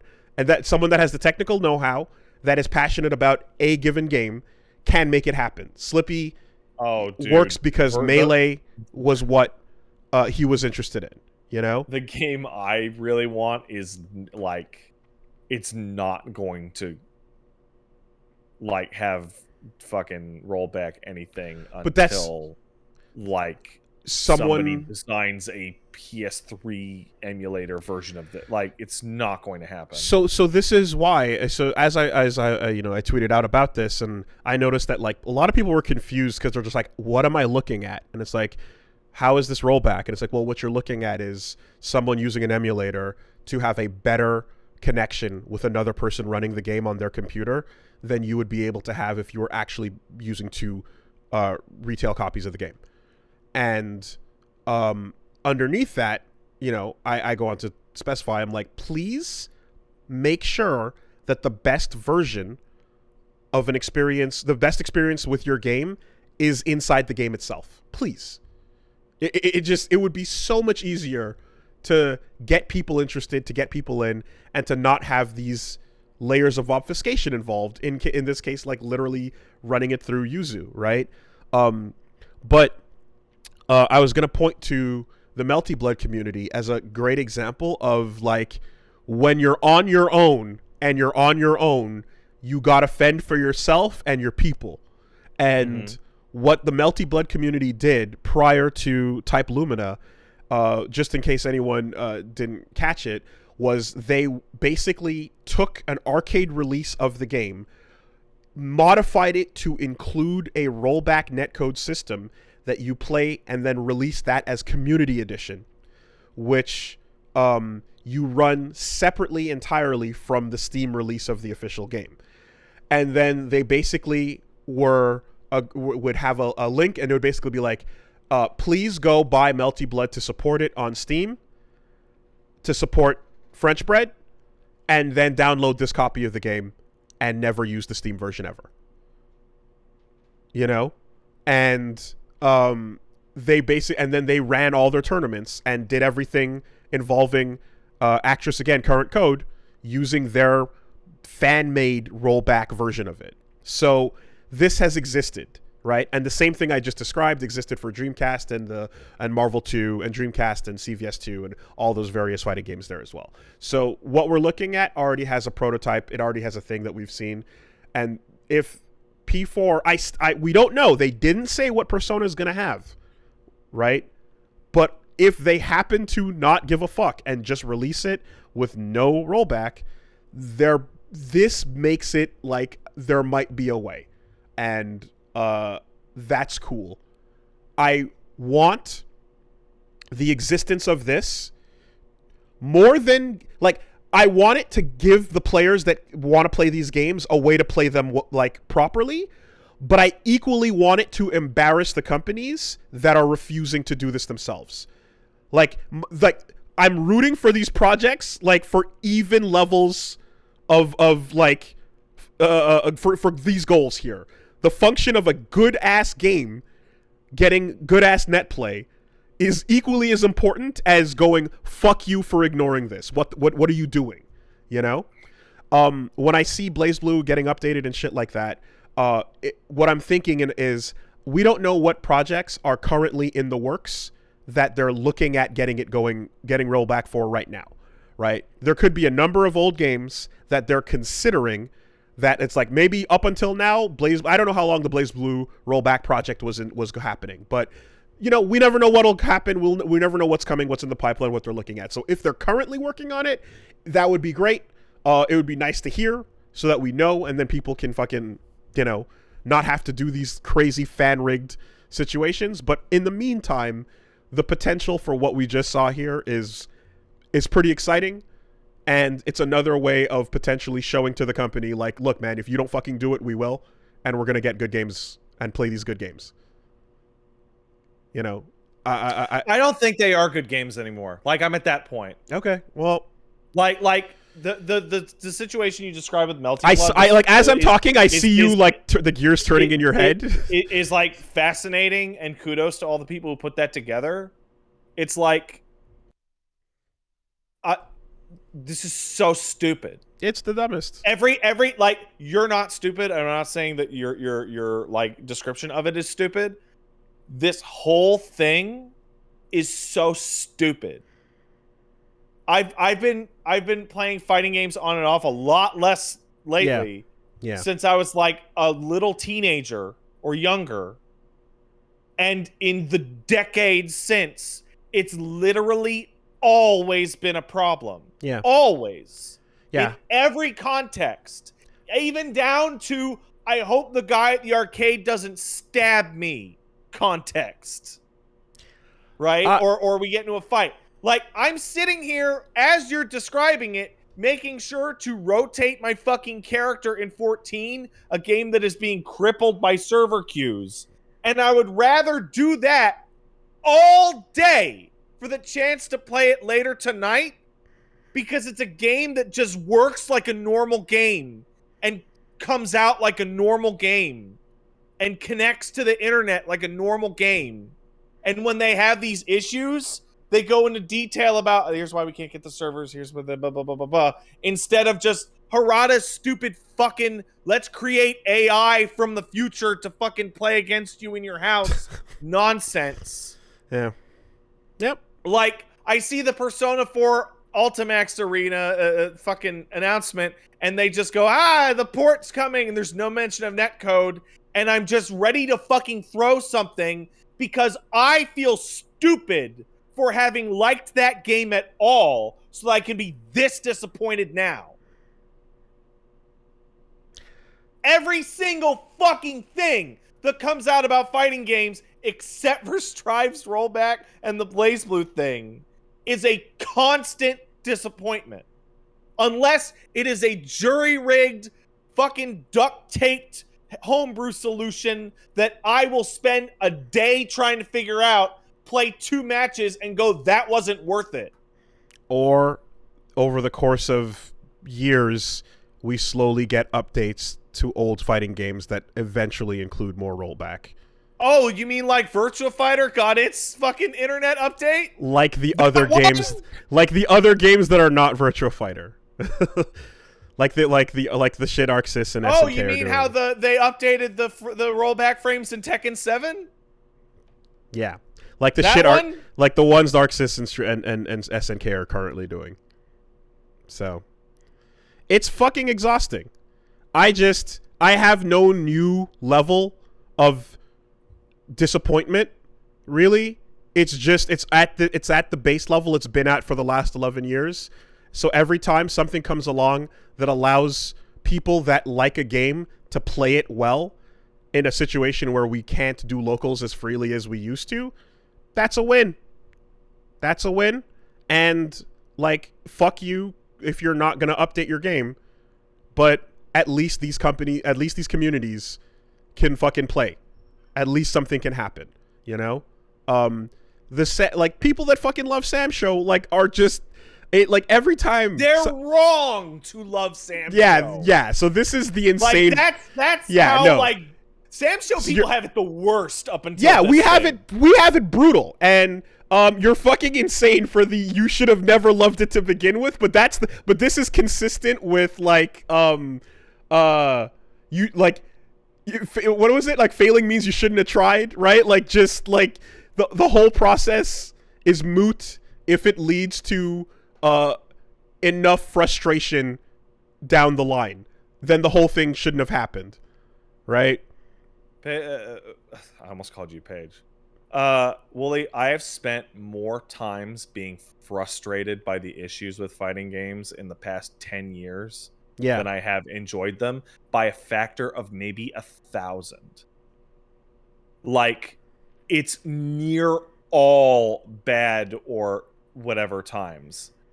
Like, as time, like, I'm nearing the point in my life in which, if this doesn't get real good real soon, fighting games will have been a net loss to my total enjoyment in my life. That's insane. That's fucking crazy. But yeah, the fact that each company is handling it with different degrees of diligence and urgency, and the fact that some are pretending that it's not even an issue at all and are content to stick their heads in the sand, it's unbelievable. But in the meantime, whenever an announcement comes out that says KOF 98, KOF 2002, Guilty Gear Accent Core, BlazBlue, Cross Tag Battle, they have it now. I'm like, fucking thank you for getting your shit together. And in the meantime, fans are going to get they're going to push it on their own as well. But like, people who actively play these games often and regularly as a community have an answer. And like, That's good. That's good. I just had like a stabbing anxiety, like premonition in my chest, where it's like SF6 gets announced and it looks nice, and they show off the netcode, and it's the proper like Marvel Infinite version of the netcode, right, where it properly works, Mm-hmm. and the fighters look cool and all that, and every costume in the game is an NFT, and just like yeah. the moment of like, yeah, no. Video games are a mistake. The whole thing. Throw them all out. And so there is actually kind of a point to this that I found while I was making it, is that I am obviously putting out a really cynical outlook, which is great because we're about to talk about the VGAs, in which I could not believe how accurate my cynical outlook ended up being when we were watching the VGAs. Do you remember when Jeff Keighley said that Activision wouldn't be part of the event aside from maybe nominations, despite the fact that Activision, there's a board member of Activision that's the president of the Game Awards, whose name sounds suspiciously like his name is Robert Kotick, which is like, oh, cool. Are you in a mustache? What's going on? And then Jeff Keighley came out to announce a hotline, because there's been a lot of trouble in the gaming industry this year. And this hotline is, you should call it if you work in the gaming industry and you have been experiencing toxicity and harassment from online communities. Yeah. So that was around the part. That was the part where we're just like, hey, buddy, are you going to say a name? You going to, got any names in mind? No. Got anything in mind? Anything you want to know? And then immediately after that, I think they showed off like a League or Arcane thing, like within seconds, like or Activision. I forget what it was, but it was one of the dickbag evil companies. And then later in the night, they had I started to go, hey, do you guys notice that they're having these segments that are check out creators of minority background, or there was one diversity, that was a drag drag streamers and whatnot, and like every single time they do this, the next company is going to be EA or Activision, or Riot, and down to like the 90-second marker on all of them, on every single one. I'm like, oh, they're literally doing brownie point evil, brownie point evil. If you'll excuse me, I need to check on my cat as it's horribly screaming, but I'll be able to hear you upstairs in my headphones. Okay. Yeah, well, that is a... I mean, that is a system that is borrowed from what we see in society at large when company decides to, unveil their brownie point based marketing and then continue to completely ignore I don't know, attempts at unionization or whatever fucking ability to just not have a shit life working for a company. But hey, we're here we care about this other issue though, and as long as it buys us a little bit of goodwill with anybody who's not paying too much attention, then yeah, why not? Let's announce these things and sandwich them in with the bullshit. Totally. That's been the move outside of the games industry, It just cracked me up. Just walk up to that cop and hand them a Coke, the one, oh, that's my favorite. It's the best one. The one near the end, where me and Paige were watching it, and they were doing a spotlight on like the drag Twitch community, which I didn't know even was, but that's cool. And Paige goes, "Oh, this is interesting. I wonder why they're focusing on this." And I go, "Because they're going to show Riot Game next." Oh wow. Okay. That's damn. And guess what? Damn. Damn. Yeah. 65 seconds later, they're showing off Riot stuff. We had a moment over when we were watching. We all clapped. I made sure to stand up. They got a standing ovation in this house.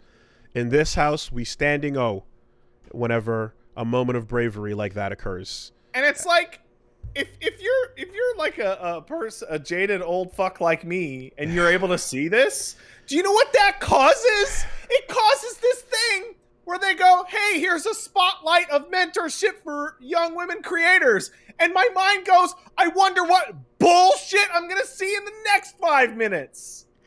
Like, so, it's an instant downer for this thing that should be nice. I'm glad you brought up the cynicism of all of this, because to be perfectly honest, I've talked about this a couple times.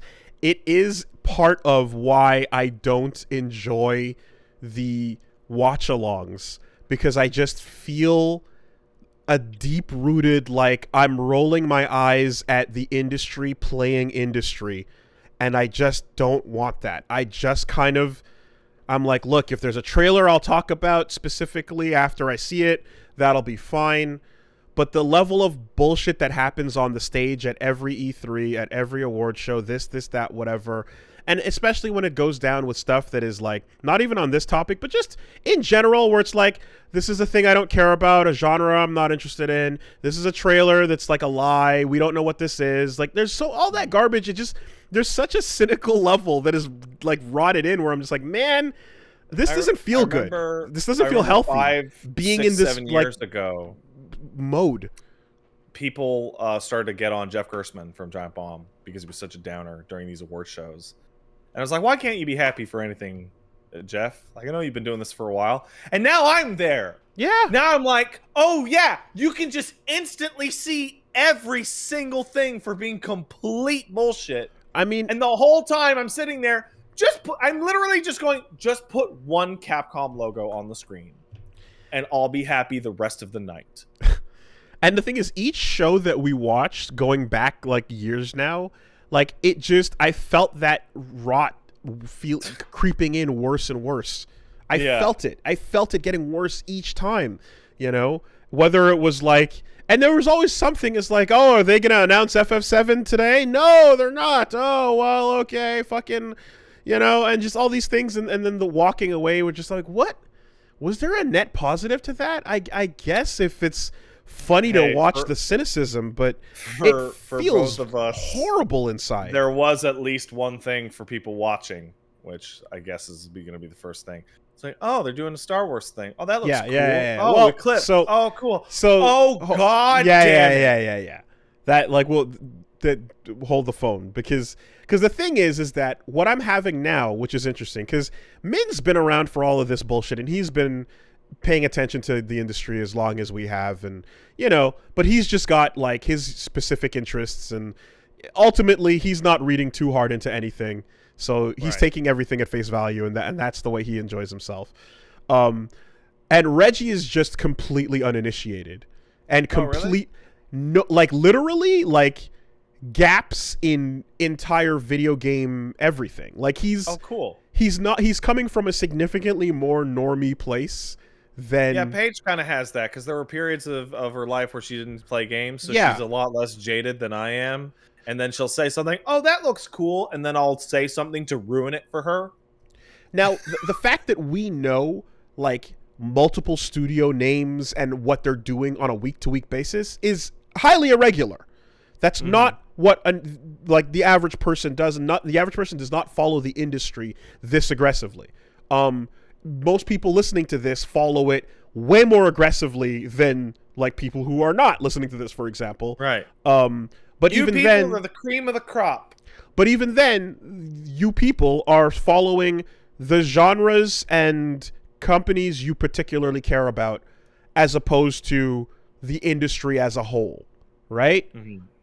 So what we're doing is also like a fairly unusual. But so Reggie has played games his whole life, and he's got some particular interests, but has not followed this side of it that much. Even when he was in QA with us, it was like, yeah, that's just a job, So him sitting down and watching trailers and all of this stuff, and the magic of, like, the stage show, he just hasn't seen enough of them, and doesn't necessarily know about the concept of a bull shot, or the concept of there's no gameplay in this trailer, or the fake acting performance live, like, hey, we're gonna play a live match in front of you thing, or cringe. All of that cringe shit. Exactly. He's just like, I don't know what's going on, but this is wow, and it's uniquely hilarious to watch that purity.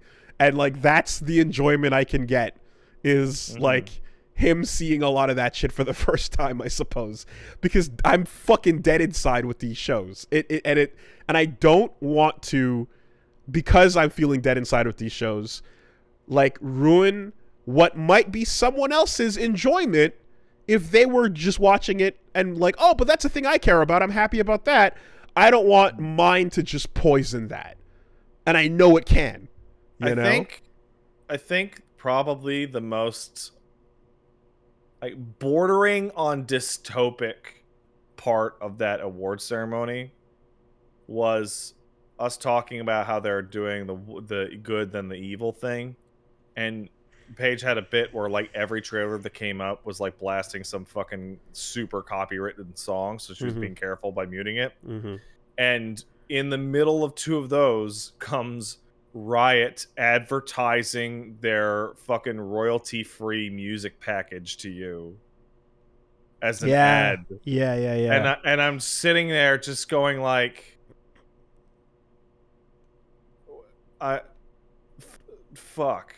Just don't get copyright struck. Here you go. God damn it. Yeah. So it was legitimately, again, because of the factor I mentioned, it was fun to see, like, you know, the shock and the when, you know, Senua's walking through the cave and he's like, oh my god, what's gonna happen next? And I'm like, all right, we can enjoy this angle of it, you know. But my cold black heart is fucking, it's too much cynicism in an already cynical age for me. Before we move on to the actual announcements, I do have a legitimate public service announcement to make. If you work in the gaming industry or any industry at large that does not have a union, and the company puts up a hotline for you to report abuse or issues that you have with your coworkers, don't use that. That's where they will collate information on you and your friends so that you can get broken up if you try and start a union in the future. They will know who to fire right off the bat. Let's take it one step further. If they send out internal emails saying, hey guys, it's up to you to choose whether or not to join a union, but you should come to one of our meetings to talk about what the implications of this are, even though we've never had one of these meetings before, maybe consider not going, you know? And also, if they mention that the implications of putting your name on a list where they can see it, and who knows what that means. We don't know what it means when your name is on a list, but we'll know it's on the list, though. Anyway, come to this meeting. Maybe consider not going. Maybe. Yeah. It's all your decision, but they might not have your best interest at heart, you know? Anyway, those things, both of those things fucking happened within the same time Activision span. Blizzard thing of like, out of nowhere, guys, did you know that a union is bad for you? It's true. And everyone's like, what is this even a reference to? Like, we keep saying we're not starting a union, and you keep saying, oh yeah, you would never want to start a union. That's evil. And we're like every single aspect I see of that is pushing people farther and farther to like, maybe we should start a union.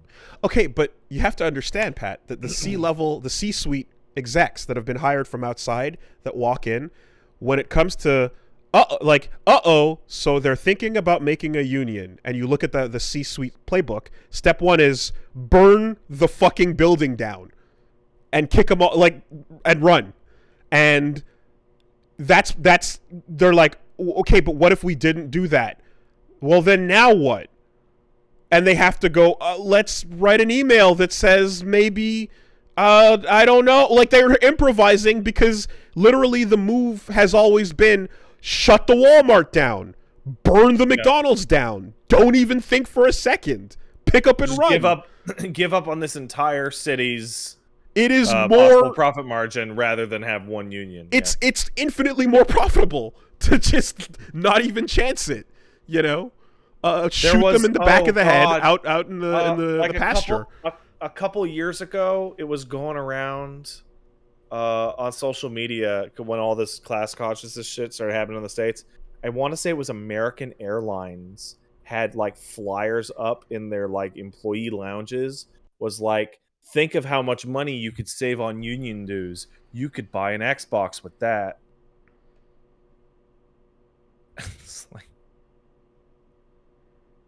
yeah. Uh-huh. Yeah, dude, I just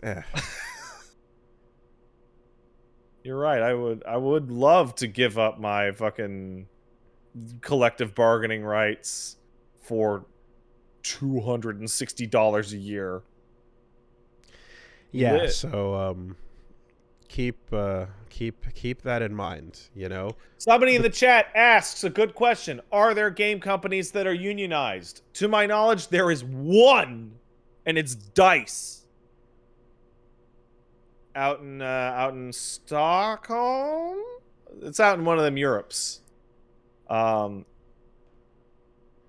as a result, DICE has usually been kind of immune to the slashing and burning EA does to all of its other development studios. Have you noticed? DICE doesn't get fucked with. DICE doesn't get hit with mass layoffs. I would like to see if these messages for these special emergency meetings will start to include the mention of, like, we will have pie. We will have a raffle at the meeting. Pizza, dude. We will have... Never forget the Pitchford pizza party where you fire half the people that show up and then wonder why everyone's terrified of going to have pizza with you. Yeah, we're going to have pizza, we're going to have raffles, we're going to talk about what unionization means and the threat of it. We're going to have live performances by Kid Rock and The Weeknd. Come hang out! Come hang out! I want to see the escalation of these meetings, but anyways, look, we've got some VGAs. All right, give me a game announcement. All right. Well, one, Cronin has been announced in KOF, and it is just they head swapped K49. And fucking attempt number 3. 3! It's the third time. Let's just try it for the third time because copyrights are a problem. We really like Akira. Specifically Tetsuo. We love Tetsuo. We probably loved him a bit too much and we went a little bit too far, so we can never acknowledge how much we love Tetsuo. Let's try again. Okay, who approved this unknown guy? Wasn't me. No, we're not going that road. Okay, what do we do? Rebuild him again for the third time. Different name, different head, same outfit, same specials, same everything else. Jesus Christ. Like, I thought that it was, because I came in late, and I thought that it was like, oh, K49 is back and he grew longer hair and shades and he just looks different now. Okay, interesting. Not even. No. You know? I mean, I don't know. Like, can't you just, like, basically...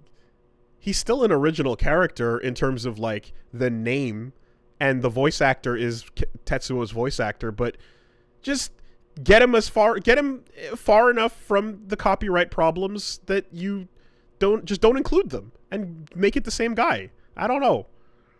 It feels weird that they have to make a third character again because they're afraid of whatever might happen, but, like, as a single, serving character with a name that is not Tetsuo, same voice actor, but it's still a different role, and he's got very reminiscent things. I'm like, I don't think they're gonna get sued by fucking Akira over that. I don't know. I don't think they are either. Just like, whatever. Like, I mean, it's just so silly. Like, there's tons of characters that have Kamen Rider references. But then Mei Lee comes along and is literally just like, they're not even pretending, and you're like, yeah, it'll probably be fine, guys. I don't think you have to worry about that. But anyway, they showed that off. They showed off Texas Chainsaw Massacre. Hey, everybody, guess what? Leatherface is leaving Dead by Daylight this year. Word. That's me saying that. That's not official. Okay. Like, seriously. Like, look at it. We're competing fuck you. Time to withdraw that license. That's why Jason never got to be in Dead by Daylight. He had Friday the He had his 13th, own yeah. game. But like, didn't you also say that they had their own original Leatherface style replacements anyway? but it's a different Not the gameplay same. style. Yeah. Yeah. Also, Interesting. like I would be astonished if Leatherface stayed in Dead by Daylight with a different Leatherface game out there. Have characters gotten removed from Fortnite? Oh, Yes. You mean the ability to get them, or the ability, like, have they just been straight up removed? Straight Like, up if you removed own it, entirely. they take it out. Entirely license revoked. I don't think so. Because I'm wondering if there are other games that are like have big guests that have had like a rotating door where they just yank the license out after. Oh, a while. Travis Scott got removed. Well, yeah, fine. But I don't think that was a copyright I don't issue. think that was a copyright issue either. Yeah. I'm thinking about like I'm thinking about what you're describing, which is now we're making our own game. Stop using our character. I'm wondering if that's ever happened, you know? Not to my knowledge. All right. Fortnite's too big. I mean, Spider-Man's in it right now. Spider-Man is in it. Did you see what Short King Tom Holland had to say about his relationships? Have you paid attention to the Hollywood gossips? Yeah. Anyway, No. there's a whole thing about the height and him and Zendaya, and he's like 3 inches shorter than she is. Yeah, it's fucking, who cares? It's the dumbest shit ever. Also, it's a story. hold on. How tall is Tom Holland? How tall is he? He's 173. Okay, what is that in inches? That's 68 inches. Literally, who cares? Was that 5'4"? Right? 5'4"-ish. 60. That's 5'8". He's not even short. I'm 5'2" out here. Yeah. Short King. What the fuck? He's a giant. He happens to be standing next to somebody who happens to be taller, so now we got to talk about it. What's the average fucking height for men? Like 5'9"? Yes. 5'8"? Like, what the fuck are you people talking? Yeah. I'm sure. I ever tell you guys about the coward who, like, was totally... He got to go date, like, one of the tallest, hottest girls in our school in grade 10 or 11, but then broke up because he felt emasculated because she was too much taller than him. And, like, we just fucking ripped him apart for the rest of it because holy shit, you coward. What was it, in high school? Yeah. So... What? Like, what's the... Like... I know. You know what? In fact, I do remember telling the story. I guess I just took the opportunity to tell it again. Fuck you, coward. I'll never understand it. Like, every woman I've ever been in my life to any degree has always been taller than me because of course they are. I'm 5'2". Yeah. Right? And that feeling of emasculation goes right away the instant they're annoying you and you just reach over, pick them up, lift them up, and start walking. And they start going, no, put me down. And you put them down, and you're like, huh, huh, huh. And you're like, oh, right. How much of a fucking pussy do you have to be emasculated by somebody who can't do anything but whine at you?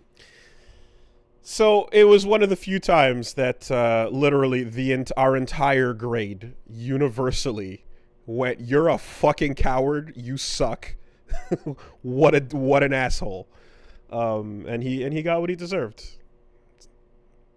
See, no, the real reason to not date a person that's way taller than you is that kissing becomes awkward if they're way taller than you. But he initiated and they started having a relationship, and then he went, "Nah, you know what? I can't do this. My manhood is attacked too regularly, and I feel too bad about it." And then pulled out. What was the height difference? It was more than 2. Like it was not like the 5'8" to Zendaya Feet? situation. No. Inches. Okay. But like I couldn't. but it was whatever. Like, it could probably like you. Paige went out for an errand earlier today. She put her fucking shoes on. She got her big shoes, right? And I went to kiss her, and she thought it would be funny to just stand straight, and I couldn't. Couldn't get up there. Well, she had a point. I was like, you motherfucker. That's pretty funny. And then she was like, ha ha ha, and then she smooched me. And I was like, ooh, you. See, that's good. That's good. Right? That's but solid. For me to go, oh man, that's a good bit. That's jeez. That's a great bit. Self-esteem. That's a really good bit. But now exactly for that, and that's yeah. So, you know. Oh no, I'm slightly shorter than one person. Try being shorter than all humans, including most children. You absolute pussies. So nobody cared. Get over it. Nobody cared about this dude's height until after that happened. Oh yeah, then you're cursed forever, right? Then you're fucking super cursed. Like every single time you encounter anybody that's even a little bit taller than them, hey, they're a little taller than you, huh? Does that make you feel bad? Does it make you feel like a tiny little man? You're just a little baby boy? You little baby? You're a little baby. The self-fulfilling prophecy. Like no one gave a shit until that happened, and now it's the only thing anyone's thinking about. I mean, shit. You know who chicks are crazy about? Like crazy about? The Dinklage. Yeah. They're crazy about that small man. He's cool. He's much shorter than assuredly almost anyone listening to this. He's got charisma. He's also really handsome. He is. Like most of the people listening to this are probably also not as handsome as Peter Dinklage. Chisel jaw. But anyway, you got Homeworld 3. Coming out of the room when they announced that, and I was bummed out because that's one of the coolest things they announced the whole night. Yeah, I'm like, when was Homeworld 2? Fucking 10, 15? 20 years ago? Homeworld, like insane resurrection of this franchise. Which I don't remember there being any word. Homeworld 2, 2003. Yeah. 18 years ago, yeah. Absolute relic coming out 2022. Telltale's The Expanse. First of all, when did Telltale resurrect? Over the past year, they've kind of existed. I was not paying attention. I must have missed it. They didn't go full bankrupt. Well, I mean, they did, but they kept like the name and all that stuff. Well, all the employees that fucking had to leave, then went and joined the other studio to help finish off. There's a really bizarre thing where they said, like, featuring staff that worked on the Walking Dead series, which is like 6 games that's not clear, Game of Thrones, and the Batman thing, which I remember you saying the Batman thing was good. Yeah, the Batman one fell on the good side of the Telltale games. It did. So yeah, they got that dropping. Chivalry 2, House Gallancourt. Yeah, Chivalry 2 is pretty fun. Showing off some new stuff. Monster Hunter Rise Sunbreak. Nothing really big new about that one. It's a Monster Hunter expansion, right? Like, No, I mean that was announced like 6 months ago. Okay. Like, and they didn't. There wasn't really much shown off in the new trailer. Thirsty Suitors, which it seemed like it had some fighting in it and some rhythm. I don't know what to make of that. It looks like an alternate Scott Pilgrim. A little bit of that energy. Yeah, okay. I kind of know what you mean. Have a Nice Death, which I could have sworn was just Death Jr. coming back, and then it wasn't. It was Death Jr. style character in a Hollow Knight style game. But yeah, it was just a little cute Grim Reaper doing Hollow Knighting type stuff. Couple other things, of course, Ultimax, which, I mean, fucking, like, Ultimax or P5 Arena would have been probably equally exciting news, but like, Because we know Ultimax is good. Like, there's no worry. yeah, Like, but that's a good one. and March 17th is pretty soon, so that's that's good too. PS4, Switch, and Steam. Mm-hmm. Yay at the freedom to fucking go back. And God, it's just, you know, like I said, there's just some games or some characters that you're just like, I miss playing this character in my bones. And Specifically, Akihiko is the one I think about the most. I think about playing him more than any other character in any other fighting game in terms of just the fun of the sway and tornado system.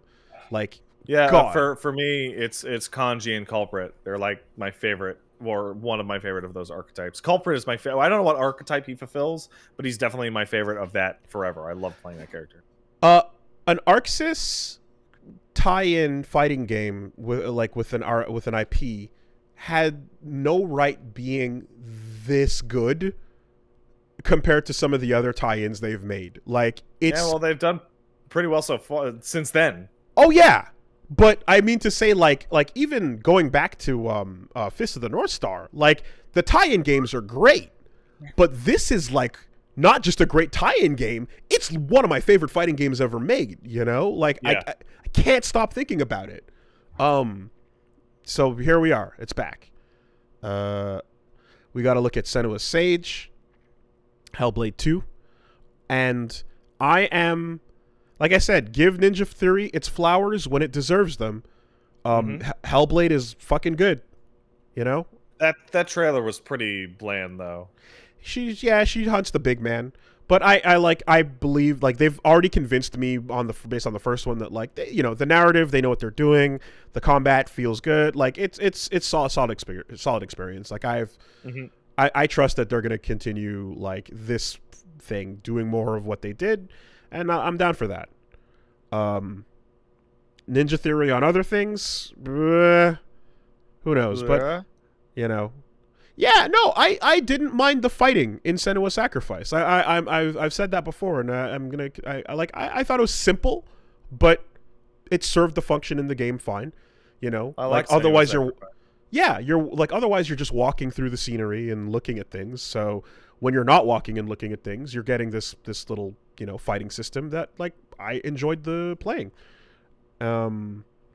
And it also was one where, like, yeah, you don't unlock moves, you have them all from the start. You just have to get used to that system.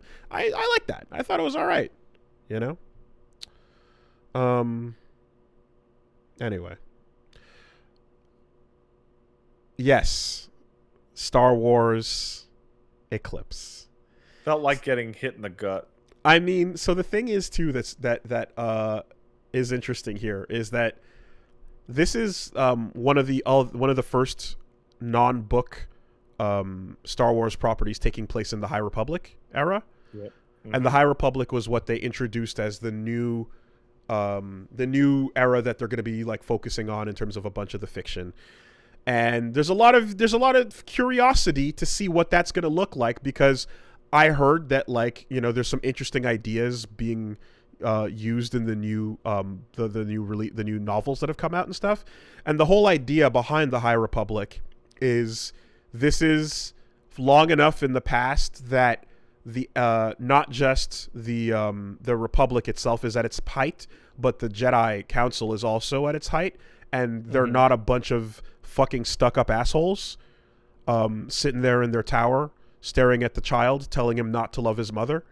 They're actually a little bit more flexible and realistic in their approach to things. So it might create some characters that are just not insufferable asshole Jedi. So maybe that idea of that era sounds interesting if it's played with in the right way.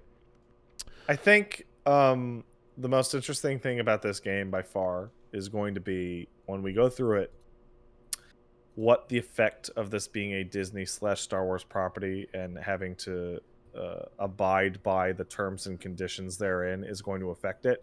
Because unlike almost anything I would ever say this about, having a Disney producer man standing over the shoulders of the dudes and ladies at Quantic Dream and going, "No, you're not putting that in the game.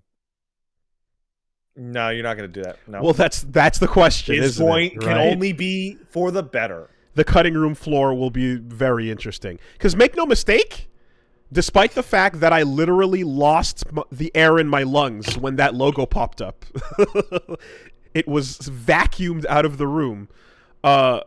This will be Quantic Dream's best game, as each subsequent game has been.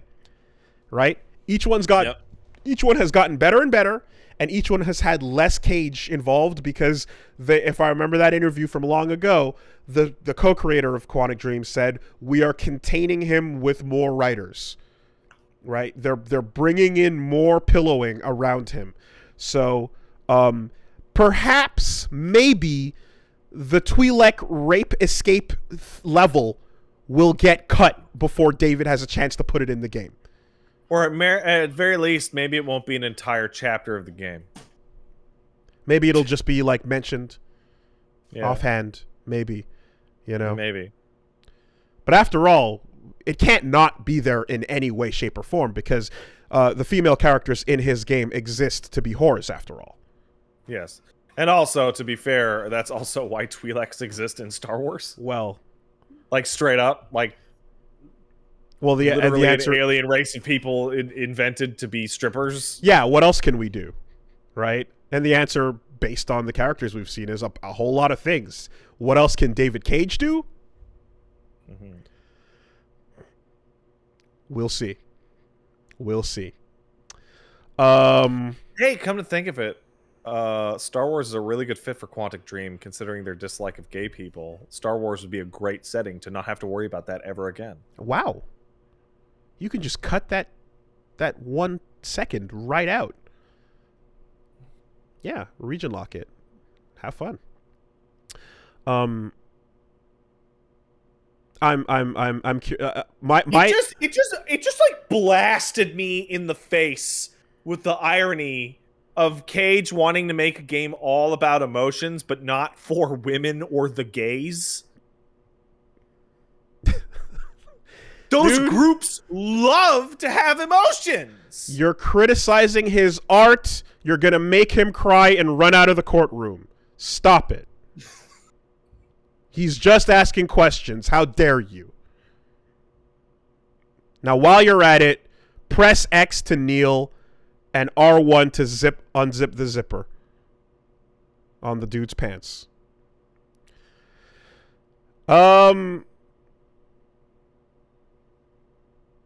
Wait, does that, like, I'm like journeying through it. It's like, does this mean, like, the entire reason his games are so emotional is because he's writing them explicitly for emotionally distant straight men who are not going to deal with emotions in their day-to-day life otherwise? Like, is that the explicit intention? He's writing them for himself, Pat.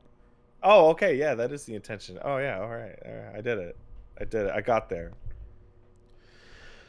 So it was fun explaining to Reggie the part where it's like, okay, how do we summarize this? Because, Min was like, yeah, I don't know. I played it. He's like, when I saw the robots at the back of the bus, I didn't think of anything. I just thought robots at the back of the bus. And I was like, okay. And he's like, also, I killed Kara immediately in my story, so who knows? And I was like, wow, that's a different game. Listen, if you haven't played Detroit, there's a lot of value actually in Detroit. Like it's better than we expected. I cannot think of a single game that has a better piece of advice in it than kill Kara immediately and have just Connor and Marcus segments. Incredible. It is such. I can't that's crazy. The game like 2 points. It's crazy. Yeah, I don't know it's if he nuts. I don't know if he intentionally did it or not, but that's the version of the game he played. So I'm just like, holy fuck, dude. But I got the pleasure of explaining. I was like, okay, how do we? Because Reggie's been around long enough now that he's seeing all the Omicron jokes and stuff. But I'm like, how do I explain, in a short form what this experience is like? And I basically was like, hey, and I told him the story of the front menu girl, the main menu robot. Yeah. Okay. You Yeah, know, yeah. and I'm like, I think that's the best way to summarize it is Oh yeah. let's not make any judgments or any statements about anything real world or whatever, but let's have a character who sits here and literally quotes MLK at you and also is here to ask for her freedom, which you can choose to give her. And then when the fans said, hey, we miss her, give her back, he went, okay, you can put her back in. I forget. You can enslave her again. I forget the gentleman's name, but it was like right after it came out. There was a black streamer who was streaming it and was sitting on the he was sitting on the tile screen, just chatting about the game, and he's leaning back, and then she just starts with the tone was like weirdly condescending from the robot. Like, have you ever heard of Martin Luther King Jr.? He said, and the dude just starts to sink. Yes, his eyes go slack. Yes, and he's just like, oh, come on. It's not condescending in the traditional sense. It's condescending in the HR corporate meeting sense. Yeah. The HR lady has called everyone into the cafeteria, and once we've all settled in, she walks up to one of the black employees and begins and says, have you heard of Martin Luther King? And then starts looking around the rest of the company. That's the specific tone she's using. Yeah. On the title screen. So anyway, yeah, that was the David Cage experience in a nutshell. I cannot wait to see how much Cage leaks through and how much doesn't. It's like a reverse Kojima game. Yeah. You're 100%. gonna sniff out every single part of it that is Cage-like or Kojima-like. But the answer is, we want more Kojima. We want less Cage. Like for Zangief, come here with me. Come here. With Kojima and Death Stranding, it was the first time he was able to just completely go absolutely nuts, maximum budget with all the stupid ideas. And there's some problems with Death Stranding, but I still think about Death Stranding all the time because it's just so unique interesting and weird and interesting. Yeah. And there's so many parts that work really well. And, like, what was fucking hilarious is while I was still recovering from Zangief, come here. the psychic damage of the fucking Quantic Dream logo, I was and talking to the guys about what this all means. It was in the middle of, I think, near getting an award for its music. So the timing couldn't be any more fucking apt to be like, oh, by the way, check out this this fake tweet between David Cage and Yoko Taro about what it means to be human. You know? Just to cap everything off. So yeah, let's see where this goes. And I really like... Hey, idiot. No, you, Wooly. Come here. I imagine that this is going to be like a scenario decided by the Disney Star Wars cabal, and that there will be a series of places and things and planets that like are key that are, you can't fuck with, but the characters and the way they act is going to be up in the air in the most Quantic Dream fashion. And they're basically just gonna, they're gonna do what Detroit did, but stick in the Twi'leks and the humans and the Star Wars, the Jedis, the good old Jedis, yeah, the Jedis. Lost Ark was shown off. I don't know. What's that? Which one's that? Amazon Games? I don't even remember. It's Amazon Games. Just keep going. Keep moving. Wonder Woman's getting a game from Monolith. Cool. Nothing to show, just reveal of the game. And then, hey, how about that? Alan Wake 2. I'm very disappointed that Sam Lake didn't do the face. Shame on you, Sam Lake, for not doing the face in a public appearance. But this is a pop-off, right?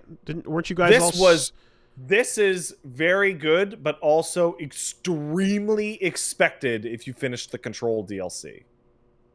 Okay.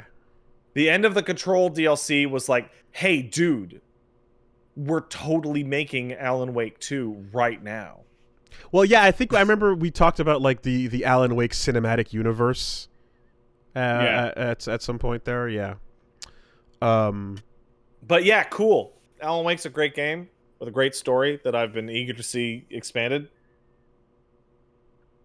Like, good. Hooray.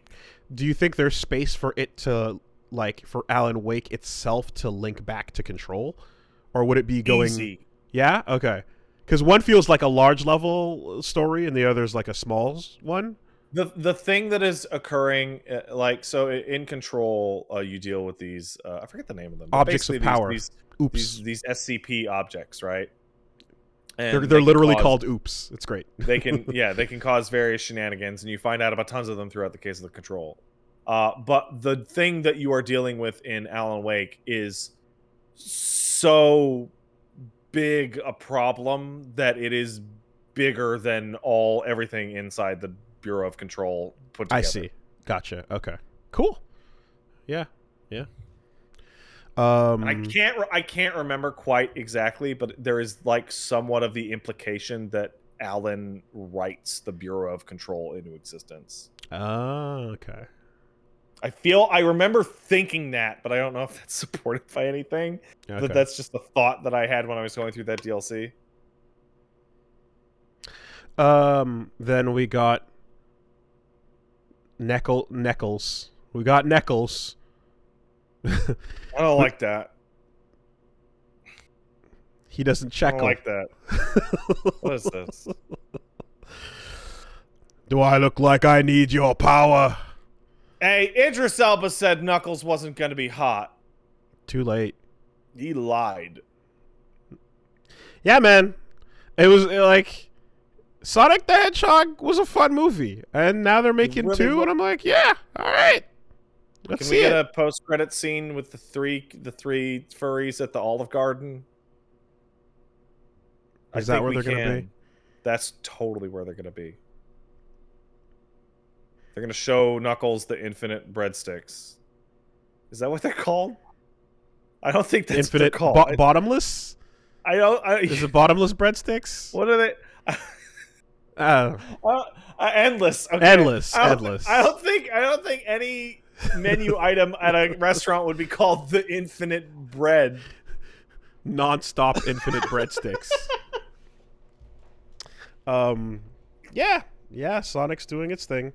And then unfortunately we had to get uncomfortably close to Jim Carrey in one of his close up. Like, he does a couple of those I don't know what the comfortable distance is to do a cell phone video thing, and he did it again, and it's like, it was wild watching him do this ad-lib thing with a Scottish accent that like no one got or understood or liked, but he couldn't be stopped or cut off because he's Jim Carrey. Well, but he's not just any Jim Carrey. He's post Man on the Moon Jim Carrey, which is the weird one. That's the one. He never came back. After Andy Kaufman, he never came back. That's when he started fucking just like doing the weird videos, making the weird. Who is he? I think he's talking to Lindsay Lohan or something, or something. Just talking to like just being creepy, and then I don't know something about vax, anti-vax, or I don't know. But it's like, all right, man, just put the mustache on. It'll be okay. It'll be okay. Yeah, Sonic 2's coming. I hope they actually credit Miles Prower as Miles Prower. That'd be nice. Now obviously it's gonna be. Also, did you see that in Japan it's just called Sonic vs. Knuckles? Oh, that's confusing. Is it Sonic and Knuckles or is it Sonic 2? Yeah. Are we going to Oil Ocean or Mushroom Hill? Well, it can't be Sonic 2 because Knuckles is in it. But Knuckles can be in Sonic 2. But if you already have Sonic and Knuckles. If you lock on pack, then you lock on pack. But if you don't lock on pack, 30 years old. Like, god damn it. The Japanese thing is just straight up, Sonic versus Knuckles with Knuckles. That's great. I love that. Yeah. Why not? Now the question is are we going to see or get introduced to other of the Sonic Universe characters, and or will there be a brand new one that is unique to this universe? I don't think they'll make any brand new. I mean, they made that bird from the beginning of Sonic's backstory, the owl or They whatever it did. was. They did.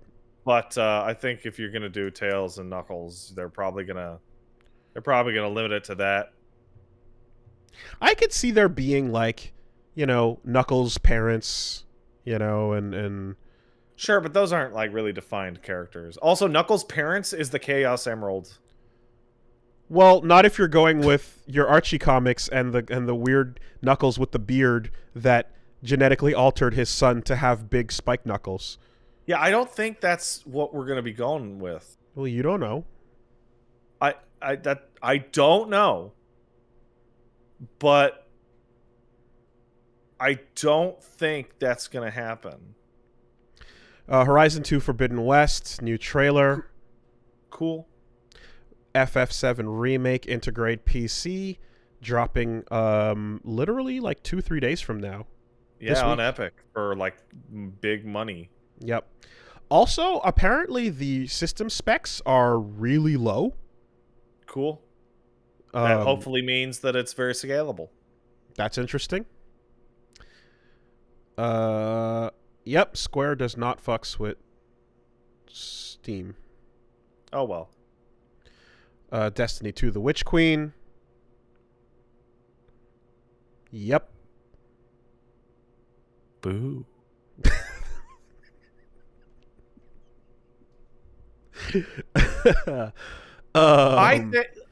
There was probably the page helped me by accident with the greatest encapsulation of my distaste for Destiny yet, in which Destiny 2 trailer is happening, and she's like, "Oh, I thought you loved Destiny," and I'm like, "Nope." And she's like, "Oh, isn't that the one with the big spoiler 100 hours in?" I'm like, "No, that's Warframe. The spoiler for Destiny 100 hours in is that Destiny sucks. But you only find that out about 100 hours in." You know what I think I'm going to do? On the day that Destiny wraps up completely and utterly, I think I'm just going to go watch a YouTube video highlighting all the third-person special abilities. Yeah. And then I will be done with Destiny. Hey, that's a really good use of your time. That's a much better use of your time. Yeah. Guys, on the day that Destiny 2 ends forever, let me know, and I will go and watch a video of all the cool third-person abilities, and then I'll say that I did it. I was there. I'm just thinking, like, let's say Destiny 2... I played Destiny 2. Like, finishes up or, whatever, and then they move on to a different game, but say we're still going to support Destiny 2. I really, really wonder, like, what of that game will be left at that point that they didn't cut out or throw away. Right? Like, you'll be like, here's Destiny 2 Complete Edition, and it comes out, and it's like 1/6 of the content that was ever released for that game, because 5/6 of it was deleted to make room. A concept that no other game does. Mm-hmm. Hey, man, I bought a copy of that thing. I gave it a shot. The copy of Destiny 2 you own has no overlap with the Destiny 2 right now. I think out there the campaign gone. Jesus Christ. Every zone but one gone. What a fucking weird. Is the EDF not EDF is the European zone still there, or did they get rid of that too? The idea of just these live service games where the experience can completely be different, where it's like, hey, you should go play this. I think it's good. Currently, at the moment. Don't wait too long. Just a heads up, the best game that I think I've ever played in my life, I beat this last week, which was a game that I've been playing on and off since August of 2013 that still has every single thing in it that ever came out for it, with the sole exception of of Diadem, which sucked, and everyone wanted it gone. You could do anything. You could even do that shitty old Chimera fight from fucking winter 2013. Wild. That fight sucks. But you could do it if you wanted. Slitterhead world premiere by Bokeh Game Studio. So the creative director is former Silent Hill dude. Didn't specify exactly what it's going to be, if like horror multiplayer maybe. But what I thought was really interesting about that was the setting of Kowloon, like the massive apartment structure, hyper dense area. Is what a perfect idea for a place to take a horror story, because those when you see those areas where it's like there are 100,000 people that live in this one apartment block, it is one of the most densely populated places on Earth, and when you walk inside, it's like entering another fucking dimension. What an interesting setting for that. Yeah, I gotta say though, Slitterhead, don't like the title. Don't like to say it out loud. No, not a fan of saying that. Like it sounds like a racist slur. It's pretty vulgar sounding. It's like legitimately close in vocalization in English to existing anti-Korean slurs. Yeah. Like I don't like it. So what are people gonna call it? SH. Oh my god. It is SH. Yep. That's hilarious. I didn't even catch that. Wow. Huh. I mean, everyone, when that Silent Hill credit popped up on the trailer start, everyone shut the fuck up. Because like, whoa, what's this? What's this? You know? And then, a couple seconds and you're like, oh, it's a new thing. SH, huh? Huh. Yep. That's funny. Well, we shall see. I mean, for what it's worth, the monsters are like people with heads that like slit open. Yep. Somebody liked Parasite, is what I'm getting. The anime and / manga Parasite. You ever seen it? Yes. No, I haven't seen it, but I know what you're talking about. I went to the one of the exhibitions in Japan at the time. But for a second, I thought you were talking about the movie, and I was like, what? Yeah. Zangy, hey, can you excuse me? I think he's got to go out. Okay. So like, can we take a quick break? And I also got to pee as well. That's fine. Quick break. BRB.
All right, where were we?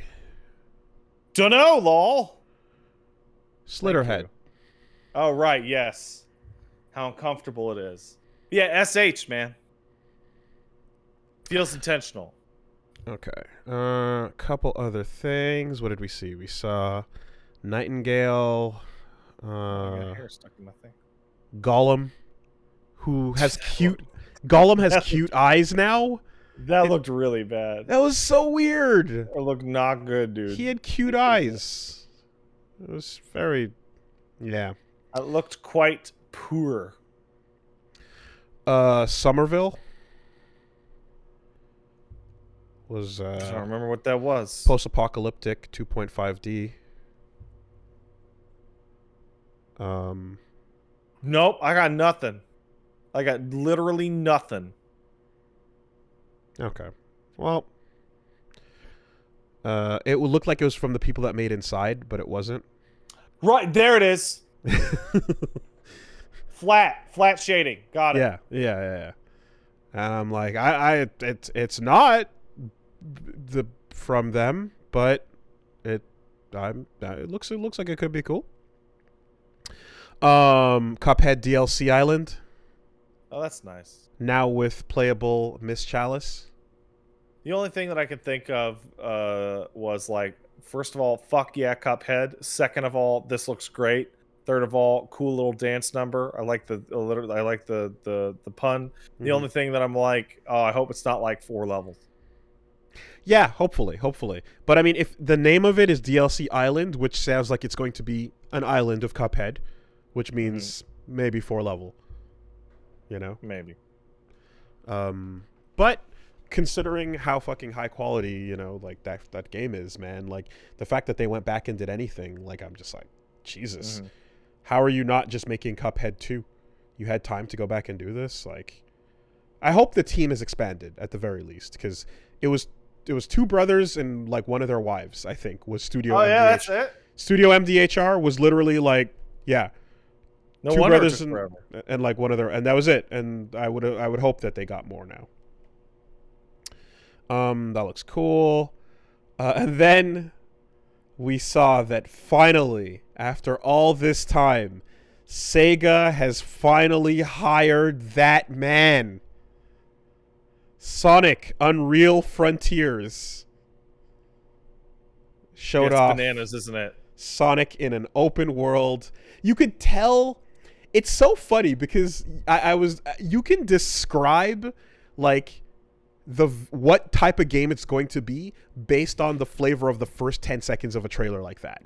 You see Sonic, you see a shot of him looking out over a vast world, and then you see a bunch of environment open locations being the focus of what we want to show you, and you're like, yeah, okay, right. Unreal Engine Sonic. We're making it. Breath of the Wild, whatever you want to call it. We're going this way. Breath of the Sonic. Sonic of the Wild. Smells like chili dogs. Chili dogs? What the? All right, good enough. Hedgehog paste. No.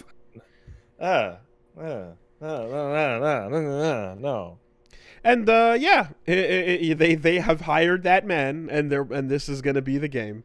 So we'll fucking see, I suppose. You know, I guess it all just comes down to like, how does it feel to run around? Will it feel good? This could be good. I am cautiously optimistic for a Sonic game just because of the change in type. But I have to say I am shocked because I would have put money down that they were going to make a Sonic game where he looks like movie Sonic.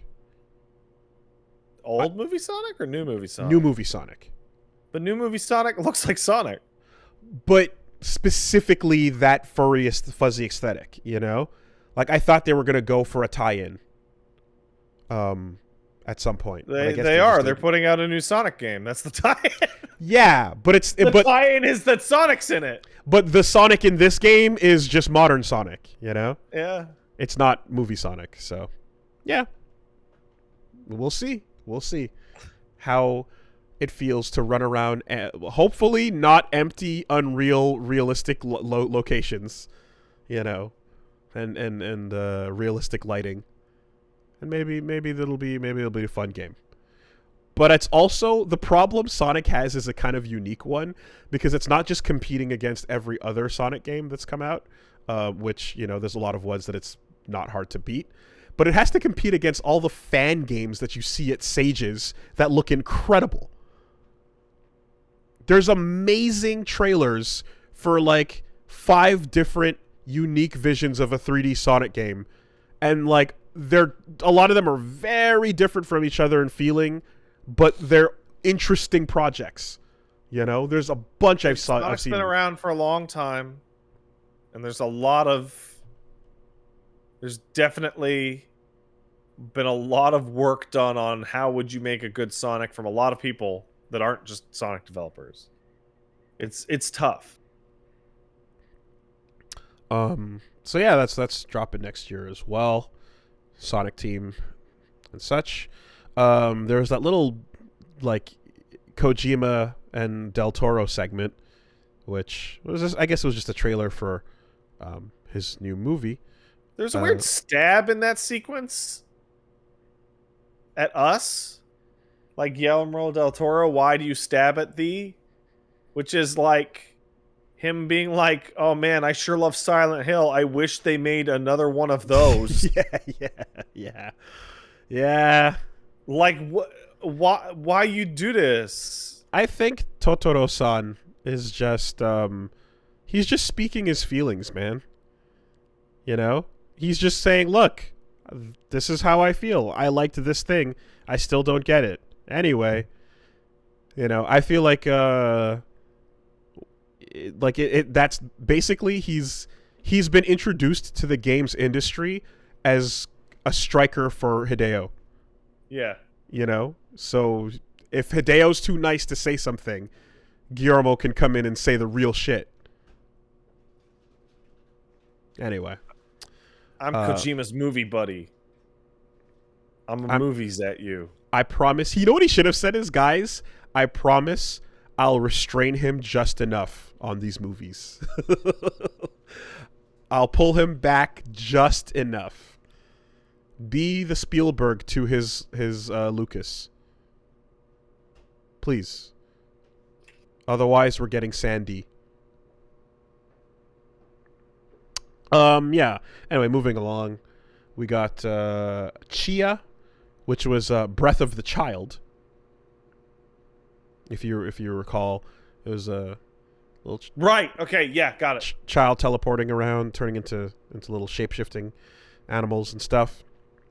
Yeah, down. Looks all right. Suicide Squad Kill the Justice League. Looks a lot better than I thought it was going to.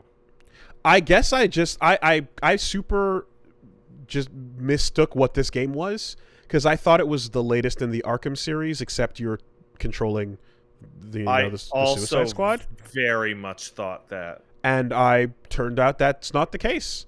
And a lot of people were very upset at me for thinking that. And I hope those people can chill out.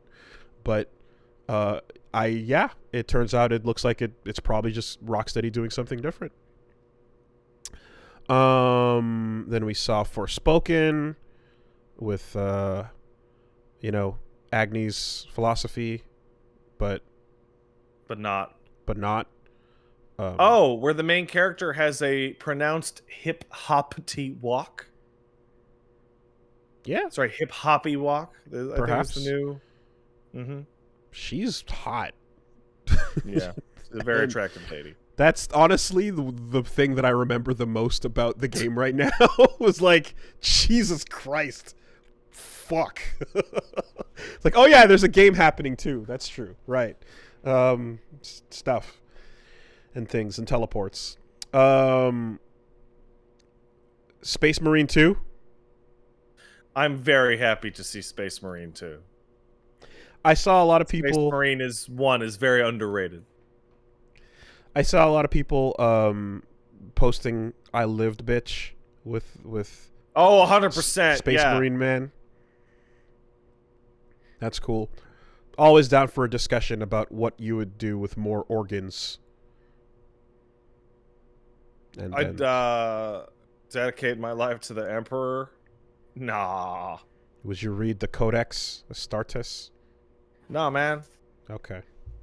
Fucking Adeptus Ridiculous is there for you for that. If you want to hear stupid Warhammer shit, you can check out Shy and Bricky and DK's podcast, Adeptus Ridiculous. I was on it once. It's good.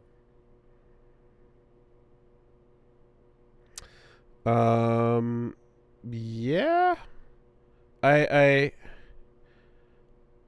So is this like, I'm looking back at my shelf. And is this, hold on a second. This is sequel to the recent Space Marine game that came out, right? Or not recent, but the one from like 2-3 generations ago, right? Yeah. Not, it was literally just called Space Marine. Yeah, okay, all right. Not the one from like fucking the Sega Saturn era. No, you're thinking of Firewalker or some shit? No. Like from PlayStation 1? Hold on, what am I thinking of? So you're thinking of the three... oh, do you mean the older one?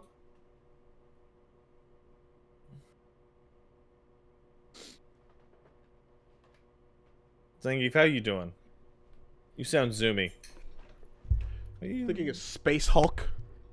Oh, dude, that shit sucks. Vengeance of the Blood Angels? Yeah, that shit's crap. That's what I was thinking of. All right, never mind. Warhammer games are like usually goddamn awful, except for the couple that are excellent. It's just how it goes. Would one of those games be perhaps Vermintide? Yes. So we got to see some of that as well. The only problem I have with Vermintide is not fair to Vermintide, because Vermintide's great. The problem I have with Vermintide is get out of my face, where's Darktide? Which is the same game that they're making, just happens to be in the 40k universe instead of the regular Warhammer universe. Oh, they're making this like just a 40k version? Yeah, Vermintide 3 is just Vermintide in 40k called Darktide. Oh, interesting. Okay. Yeah, we got a little bit of that. And not only that, but the other rat game not to be left behind, Plague Tale 2. Plague Tale 2 was really interesting, and I felt really strongly and really happy that they showed a lot of the boats that the rats used to travel to America crashed upon the rocks, as rats are notoriously poor sailors due to their fear of the water and their inability to swim. Wonderful. I only played first couple hours of that game. I mean, I only got a brief feeling for what was going down in it. But if they showed a trailer off where protagonist girl returned with a full rat bone armor, ready to just like go full on Doom guy on the rats, I would not have been surprised. I will mention that there is stuff in that game that is closer to what you are talking about than you would have expected. Well, then there you go. Yes. Like the idea of like the rat hive mind already, it's like that's not just a bunch of animals scurrying about. There is a thing there. Yeah. It's much closer to a stand than it is to rats. Fucking sick. To what was that? Saints Row Self-Made? I guess I missed that one. I must not. Yeah, that game looks like shit. Didn't even notice the trailer. That game looks like trash. There was Dune Space Wars. Dune is finally becoming a real-time strategy game again. A 4X It'd be nice game. if it was a good real-time strategy game. That'd be nuts. Makes perfect sense. Spice Wars. Dune invented it. Now Dune can come back again. A lot of people don't know Dune 2 is the first RTS game. Fuck you, website. You typoed and you wrote Space Wars. And now I sound stupid. Don't worry about it. Okay. Yeah, that's a world that makes perfect sense for that type of thing. It's cool. What do we get? Among Us VR. It's Among Us in VR. Got the Tiny Tina. Skipping some stuff. Metal Hellsinger was fucking weird because I saw that and I'm like, why do you look like you have the exact same premise and HUD as Bullets Per Second, the rhythm FPS that came out last year? What? I wasn't paying that close attention during that part. I thought it was DLC for BPM. No, it is not. Metal Hellsinger is its own game. What? Right? Furthermore, there is another game called Gun Jam, which was announced at the exact same time as BPM, that is a rhythm shooter. So they all look the same. Now, Gun Jam and BPM are look a bit more distinct, but they have the same announcement date of May 2020, and then 1 month later, in June, Metal Hellsinger was announced. And I don't know what that means, but come the fuck on if that's coincidence. Is this like a thing where they were guys that knew each other and they had a band and then they broke up the band, but then they all had the same idea and they're like, well, we all had that idea as a band? And we can't let them come out first. I feel like something like that had to happen. Because if this was just fucking parallel thinking and it was radio invented in 2 places at the same time, much less 3 places at the same time, the fact that even the HUD looks similar in Metal Hellsinger is like, there's got to be a backstory here that we don't know about. 3 different rhythm-based gun games, rhythm-based FPSs, 2 of and now it's this too one's weird a coincidence. Yeah, and this one's tied in, and it's coming later. But there's got to be a story. There's got to be. We got the Rocket League mobile game. Seems like a fucking slam dunk. Obviously, I'm surprised they didn't do it sooner. Star Trek Resurgence. Star Trek games are bad. They're just bad. Always They're and forever. So far, I think the best one is like Voyager Elite Force, which is just like a Quake ripoff. This looks like it could maybe be okay. Well, here's a question. What's the ideal genre for Star Trek? Would it be FTL? Adventure game. Just normal adventure game? Walking Dead style adventure game. Okay. Dialogue, walkabout, talk Moral to decision people. about weird alien stuff. X will remember that. Yep, 100%. Yep, okay. I mean, I feel like there's an opportunity to stare at a map of space and choose how to implement prime directive based decisions into your missions and yada but instead it's just going to be like, do you have sex with the green lady or the blue lady? The green lady. Yeah. Yeah, green. Hey. I mean, that's literally just fucking Asari, but there's anyway. also a green Asari. Yeah, I know. That's why I said that.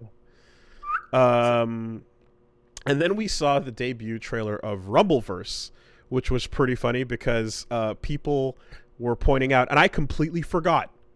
We totally created that game on the podcast. Completely forgot about Battle Royal Rumble. Yep. Yeah. Which we invented on the podcast. Crazy. So I saw the trailer and I was like, "Ooh, what's this art style? I don't know what is this?" And then you saw the Iron Galaxy logo, and then you see the Epic, and it's like, oh, okay.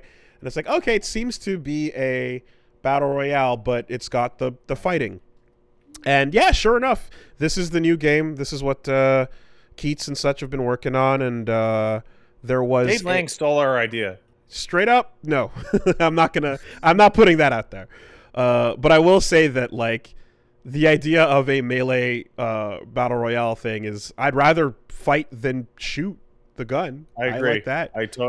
I would like to try it.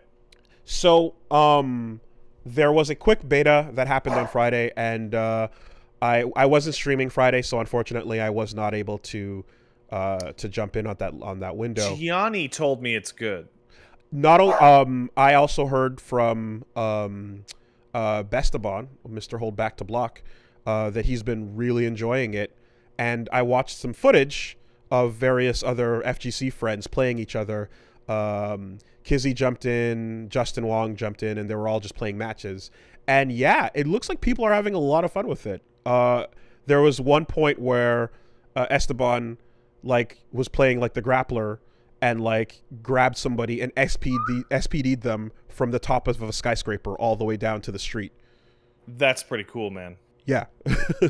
And then there's a battle aura circle that forms around the people you're dueling with, and you're trying to knock them out of it and stuff. So yeah, I mean, it honestly looks like they've got something pretty fun on their hands. I'm gonna want to test it out and see. And that initial art style reveal was a bit of a okay, what are we looking at here? Is this almost what was I thinking of? There's a Ubisoft game that recently got announced that oh, I'm sure there is. There's a million Ubisoft games getting announced and canceled every second. There was one that just had a bunch of people just running around doing stuff, and we're just oh god, something about the introduction just didn't sit well. And I was yeah, what are we getting here? But I'm happy to report that people that have played Rumbleverse are saying good things, and hey, fucking good job on Keats. If this blows up, I'm down to see what the fighting royal the battle royal rumble. Yeah, straight up. Let's see how that actually applies in real life. And looks like they got a budget this time, right? I wonder how Skull and Bones and Beyond Good and Evil 2 are doing.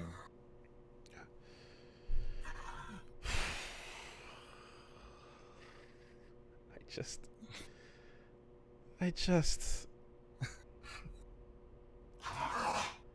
just want to. It's not. Both of those games are for you, and they'll never come out. There you go. You take your Virtual Fighter damage.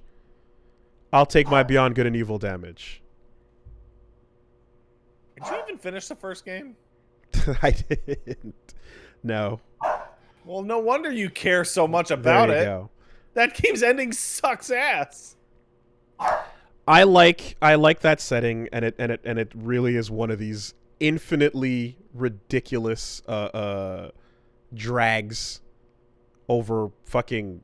Well, it's been over a decade now. I feel as if we used to look at the what was it, the Duke Nukem as the game that was the forever development game, and now it was literally called Forever.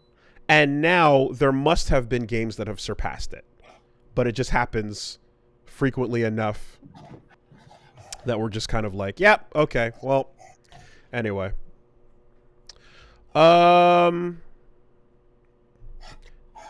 Yes. It will never happen. Well, I guess with Skull and Bones, I can get Sailing Elsewhere, I think, at some point. It'll be fine. I can wait on that one. That one's not. Oh my god. That one's I not just as bad. realized something. The kite was there all along. The kite was there all along. It was just attached to a big piece of wood. There you go. We're flying kites. We're sailing boats. I'm a simple person, but I'm also a fraud because I didn't finish BG&E, which I actually wanted to do. Oh, that's not why you're a fraud. Well, is it because I got perfected in dive kick at some point? So if we had more time and I was more willing to do it, I would have just said, "Oh, that's not why," as you just continue to create reasons yourself. Okay, yeah. because that's the easiest. Oh, that's not why, and then you just provide it for everyone. Is it because I got Shoryuken 3 times in a row by Daigo? Is it because ooh, that's a pretty good one. Is it? Oh. Just every crushing failure bubbling at the surface. Is that the reason why? Yeah, no, not that one. It's the next one. It's the other one. Yeah, it's the other one. Remember I can't. It's the tip of my tongue. I can't quite. You remember the thing with the guy? Yeah. It's because I talk about mecha, but on series that I only know at a surface deep level. And I just mentioned them by name and by design, but I can't actually talk about the substance of the story. Is it because I buy Figma for things that I think are aesthetically cool, even though I haven't seen the source material? You bitch. How could you do that? Like Overman King Geiner? I don't know what that is, but it sounds cool.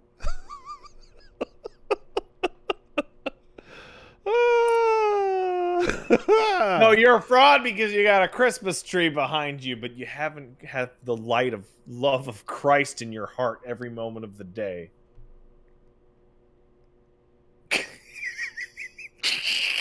Can we take a quick detour from the news for a second let's do it. To talk about the light of Christ?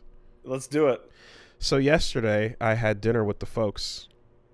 Right. Well, with the folk, as it were.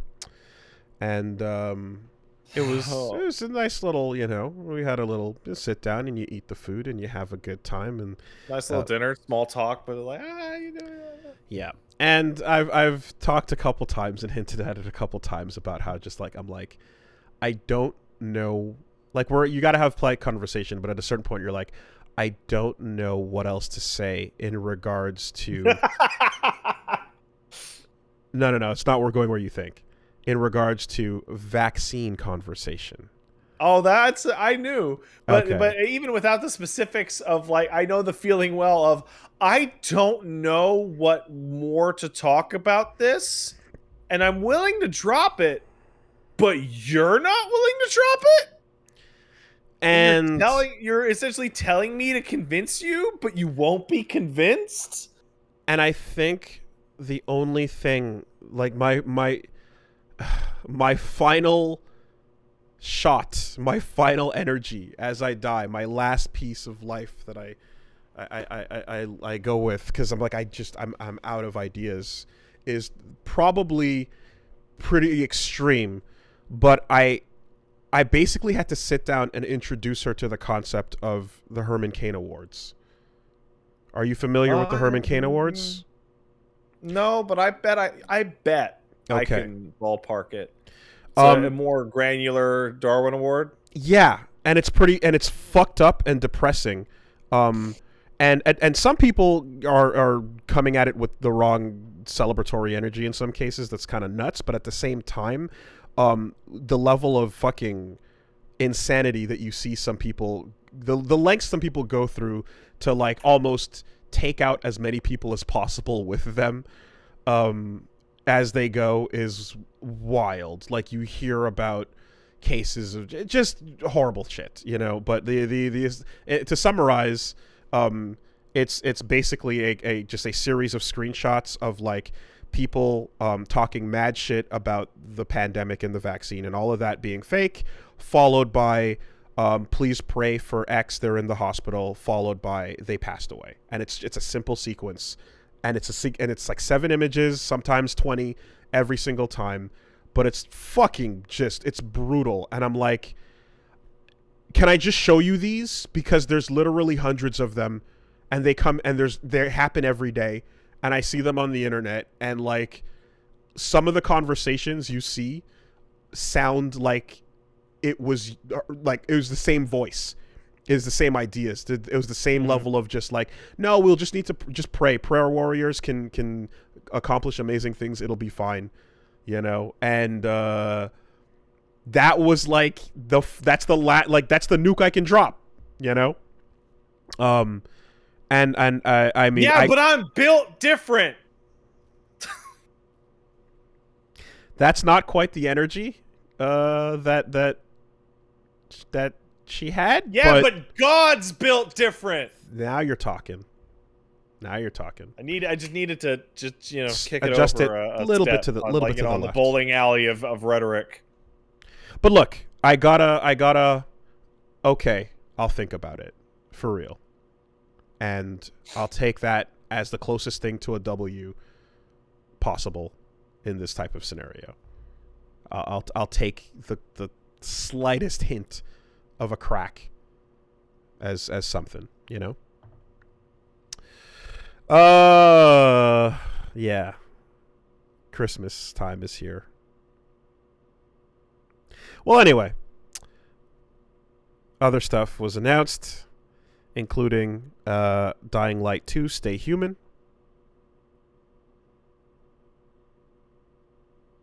It was all CGI. Yep. Dying Light 2 and Bloodlines 2 are both sitting in like the same development hell, where like they keep telling you it's coming out, and I'm like, I don't know. I don't know. You don't think it is? Bloodlines 2 is more doubtful, but like they've been in development for so long, and there's been so little actually shown, and there's been so many problems. Well, who needs Bloodlines 2 when you've got Vampire the Masquerade Blood Hunt? Everyone? Oh. Everyone needs that instead? Are you sure? Wait, Bloodlines 2 is canceled? Did that happen today? Wait, what? Hold on. No, they showed off this new game. Wait, what? Wait, what? Hold on. Wait. Stop it. People are saying Bloodlines... Everybody shut up. Why are you making things up? The last article I could find is October 15th. They've delayed it again. And the publisher says it's definitely coming out. We promise. Okay, that's bullshit. From a PC game article that says it came close to being canceled completely. We got one guide. It's but fine. Also that game switched developers. Oh yeah? Yeah, like it's under a new developer apparently. So are they starting from scratch? Oh, anyway. Yeah. I bet that game's gonna get canceled. And I bet Dying Light 2 is going to get delayed again. Just. Well, look, if you're a Vampire the Masquerade fan, you've always wanted it to come back as a free-to-play battle royale game. Yeah. So. Yeah, but sorrow and moping and being emo comes naturally to Vampire the Masquerade fans. Fair enough. Hey, shout out to Anne Rice, proving that vampires aren't real by dying. Sorry, buddy. You wrote cool vampire books. Wait. But Lestat. Right? Vampire Lestat? Is that? Yeah. That's right? Okay. Okay, well anyway, Vampire the Masquerade is coming back as a battle royale game for now. And we'll see what happens later, I suppose. We also got to see what was that? Remedy Crossfire X. Can't tell what it is. It was just a fucking CG trailer. Unclear. GTFO. Why are you guys mad at me? She's not a bad lady. I didn't make fun, but just vampires aren't real. If they were real, she wouldn't have died. Did she say she was a vampires vampire? live forever. I mean, I assume she did at some point because she wrote all them books about hanging out with them. So the authors are automatically what they write about? Well, if you invent the werewolf, I would assume you were writing from experience. Damn. I guess she was a fantastic beast. And where to find them. What? I don't know. What is... I don't know, but it's hilarious that J.K. Rowling can't go to her own fucking reunion. Okay. Anyway. Now I'm lost. I'm totally lost. I don't know where we went with this. Authors and their works. It's fine. It's fine. Off the Rails is on the mark. It's all good. All right. Well, hey, look, GTFO, multiplayer horror shooter thing, from the people that made Payday 2. And yeah, that's finally out of early access. A lot of people seem to be down with the Payday 2, so there you go. Yeah, it's out now. They showed off the Halo series, which, you know, it's Halo. It's on Paramount. It looked cringe. It did not look better than the cutscenes from the Halo 2 remaster, and that's the bar. So I don't know how to get this across, because I had the same emotion looking at the Cowboy Bebop like set photos and the character costumes and stuff like that. Canceled, by the way. But yeah, of course it is. But it was such a success.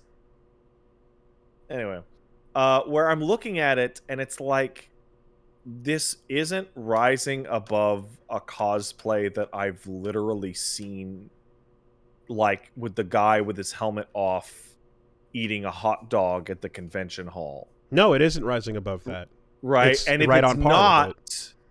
Then what do you like it because like it's this weird But, thing. okay. Not so good that when I see a good costume, if it's not better than the best cosplay I've seen, I look at it and go, that looks fake. Okay. So at the same time, when I feel like those lines were infinitely blurred when the 401st Stormtrooper Legion showed up canonically, or rather in costume in The Mandalorian as like extras for their stormtroopers. Yeah, that is pretty blurry. So it's like the cosplayers are in the show, though. 501st, excuse me. The 501st Legion are literally in the show. And it's like, well, yeah. Are they above that cosplay hot dog energy? Halo cosplay hot dog energy? I don't know. I don't think they are. I don't know. But you know what I'm saying, right? It's weird. I know.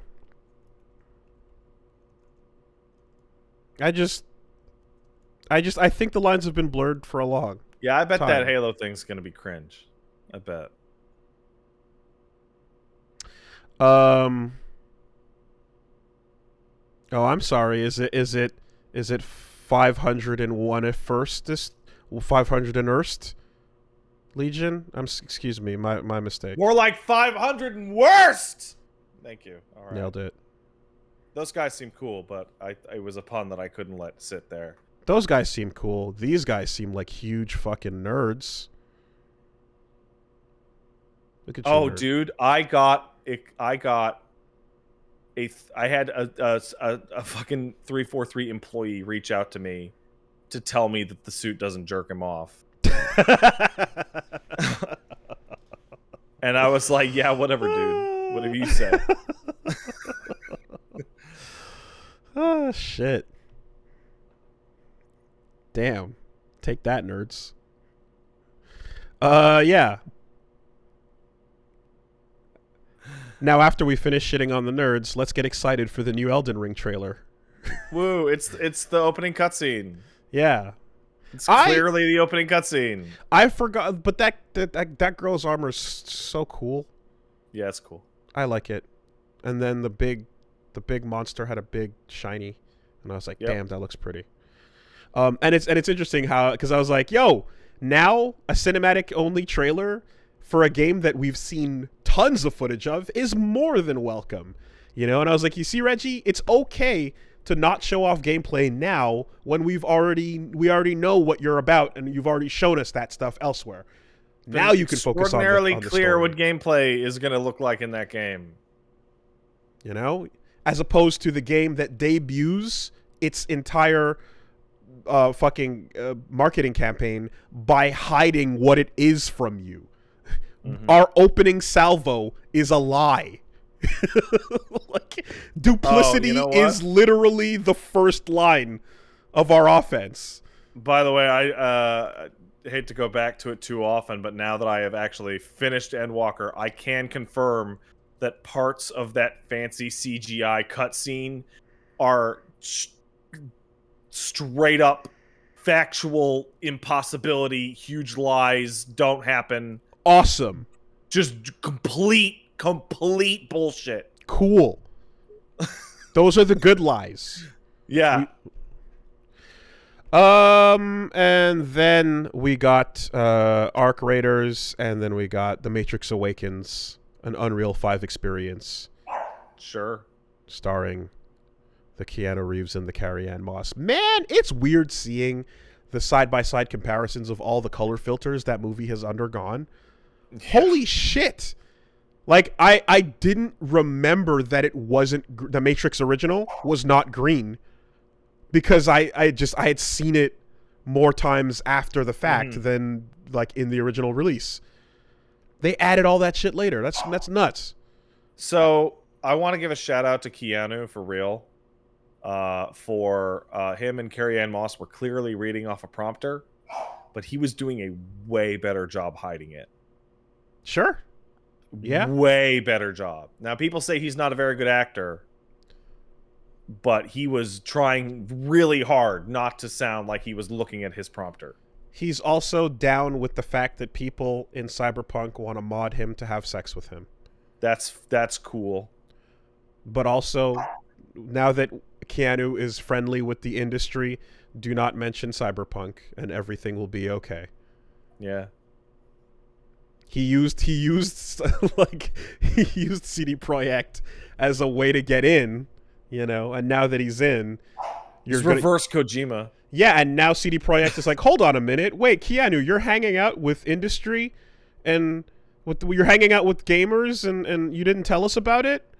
Yeah. Why not? And they're like, oh, don't worry. He's like, why do you think not? We're just getting some coffee. Don't worry about it. Yeah. You don't even like coffee. Well, everybody likes coffee. I didn't like coffee, and I like coffee. Damn, he snuck right in. Anyways, that was the Game Awards, and hey, you know what? Congrats to Joseph Fares and It Takes Two, because that's a really good game. Congrats to Joseph Fares for winning the award for a game that we will find out what its actual name is shortly. They might not change it. If you know, they might. We'll see. But either way, it was a pretty good game, and yeah, that was cool. Metroid actually got itself an award too. I was shocked by that. So yeah, 14 won Best Ongoing Game, and people were wondering why I was not happy for that. To which I had to respond with, like, the Best Ongoing Game category sucks because a bunch of the games in that category are ones that the community is constantly screaming about how much they hate every day.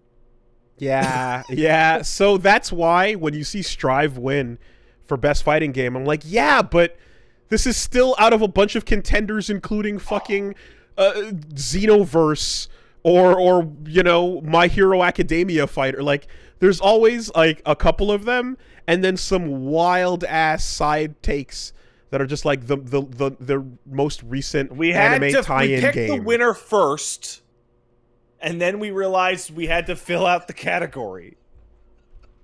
Xenoverse Got Robbed. I saw it. I seen it.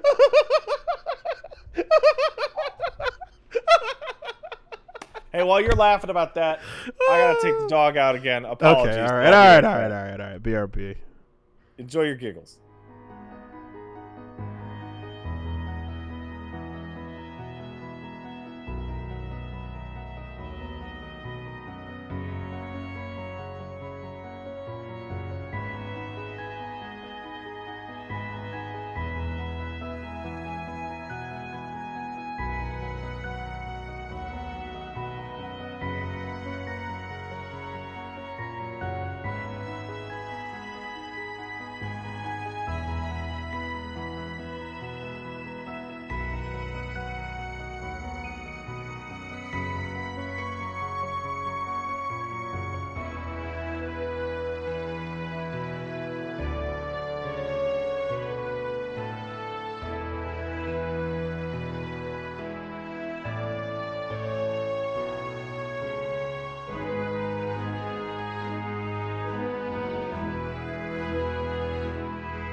All right. I think that just about covers it, except for Genshin Impact, Oh, featuring good old Genshin Impact. music by XXX Tenation.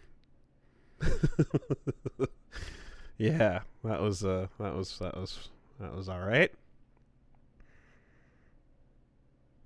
What are you gonna say? Was it? Yeah, Genshin. That was a very bizarre situation for me because I'm like, isn't that guy? And then people were like, yeah, he's dead. Oh, XXX Temptation? Well, Xtenation rather, because Genshin Impact, like she said it, and it was like, ha. And then literally seconds later in the same segment, Jeff himself missaid his name too. Yeah, he's that piece of shit garbage dumpster fire rapper that died. I don't blame anyone for fucking that dude's name up. It's written like a fucking drug-addled Xbox Live name. Like, it's total nonsense. Which is on brand, so you know. How is it supposed to be pronounced? It's pronounced fuck him, who cares? Oh, he's dead. Yay. Context for those who don't know. He beat the shit out of and strangled his pregnant girlfriend before he died. Classy. Totally. Well, things worked out in the end, I guess. There you go. All right. Yeah. Let's take some emails. Hey, if you want to send an email, send it down to castlesuperbeastmail@gmail.com. That's castlesuperbeastmail@gmail.com. Cool. We've got one coming in.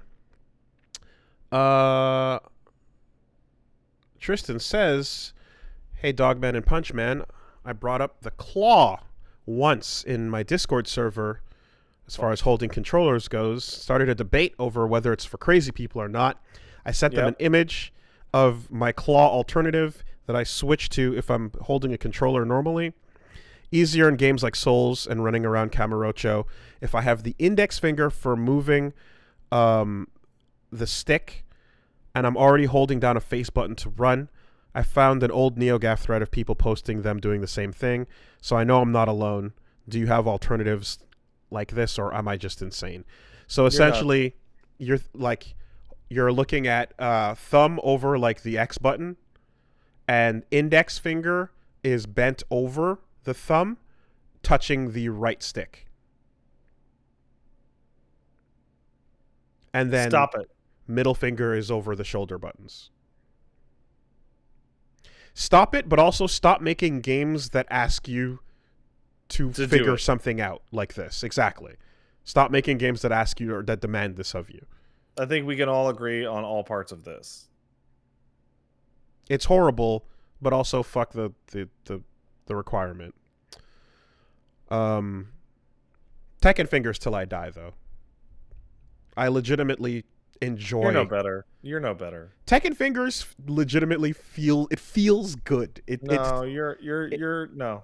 It's like in the same way that tapping a stick feels good. It's legitimately no for that game's context. No, you don't get to look down on the claw freaks. Nope. You get to go into the weirdo pit with the rest of them. Tekken players, they all do it. They all do it for a reason. There'll be a lot of Tekken players in there. They all do it for a reason. Throw all of them in there. I'd like to see you figure out some of those extend duck combos in fucking Tekken with your thumbs pressing two buttons at the same time like that. Hey, guess what? I have a solution to that. Yeah.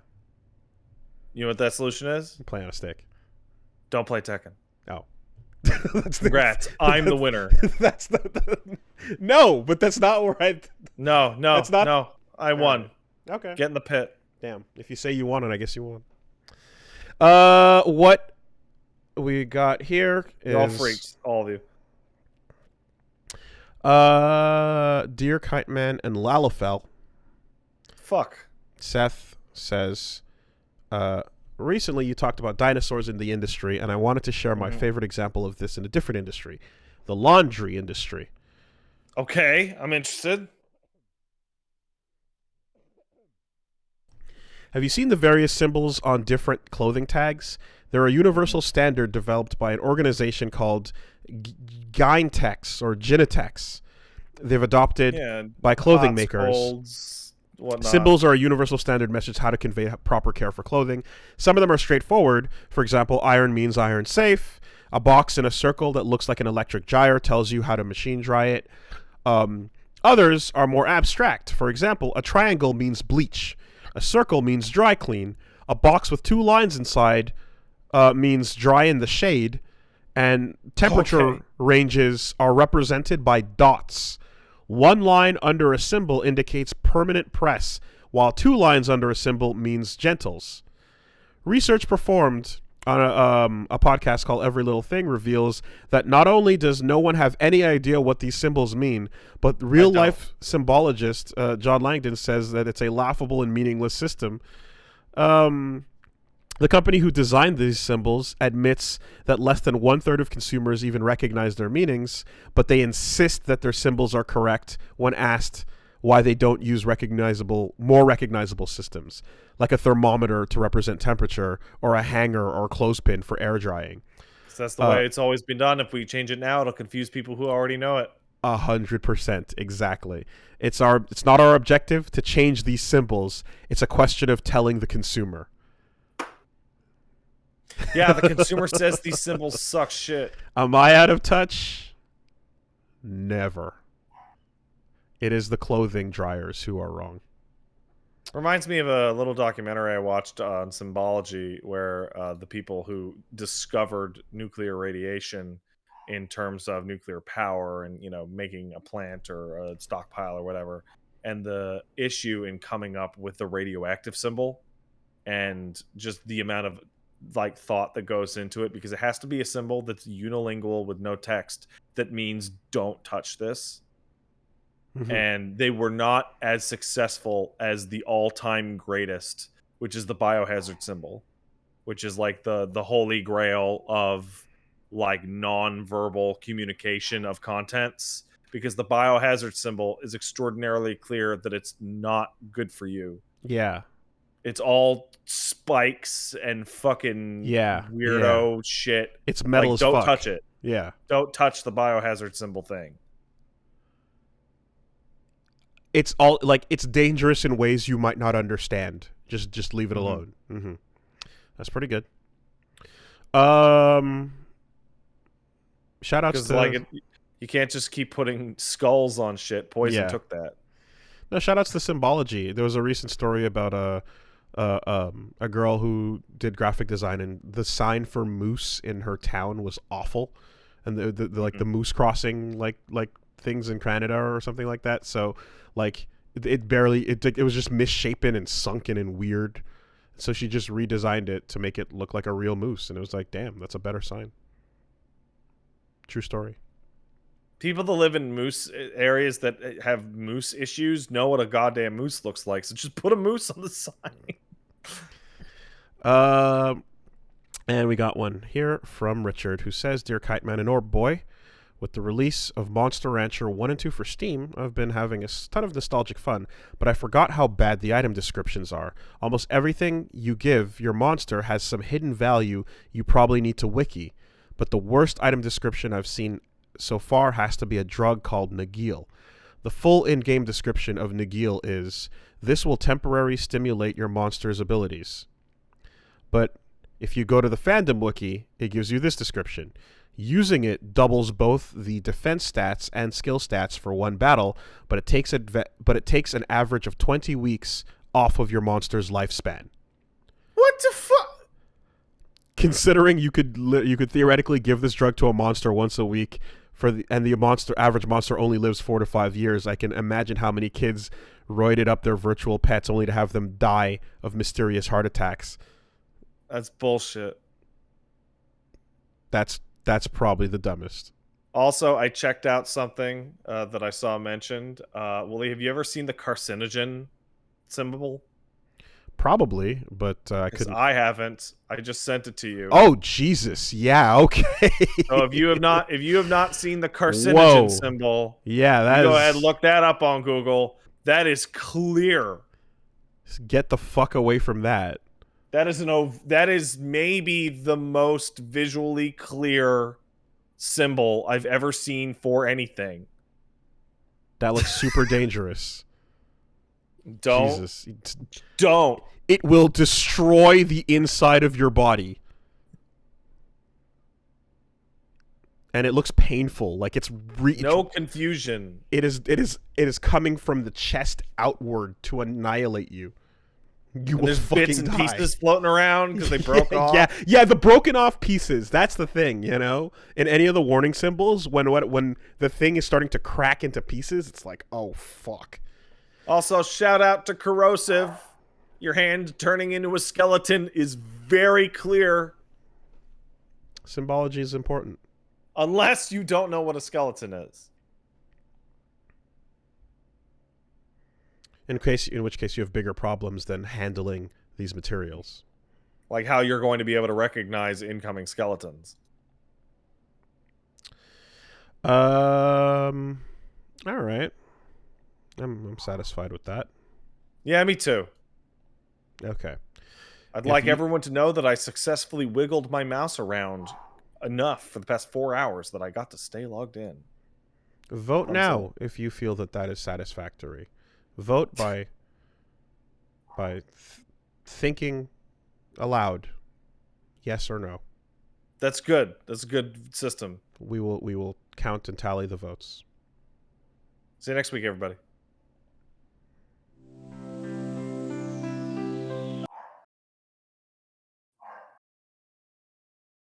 Whew. All right. Let's count it down. 5, 4, 3, 2, 1. Sync. There we go. All right. I'll send this off to you quite promptly. See you, dude. You have a good one.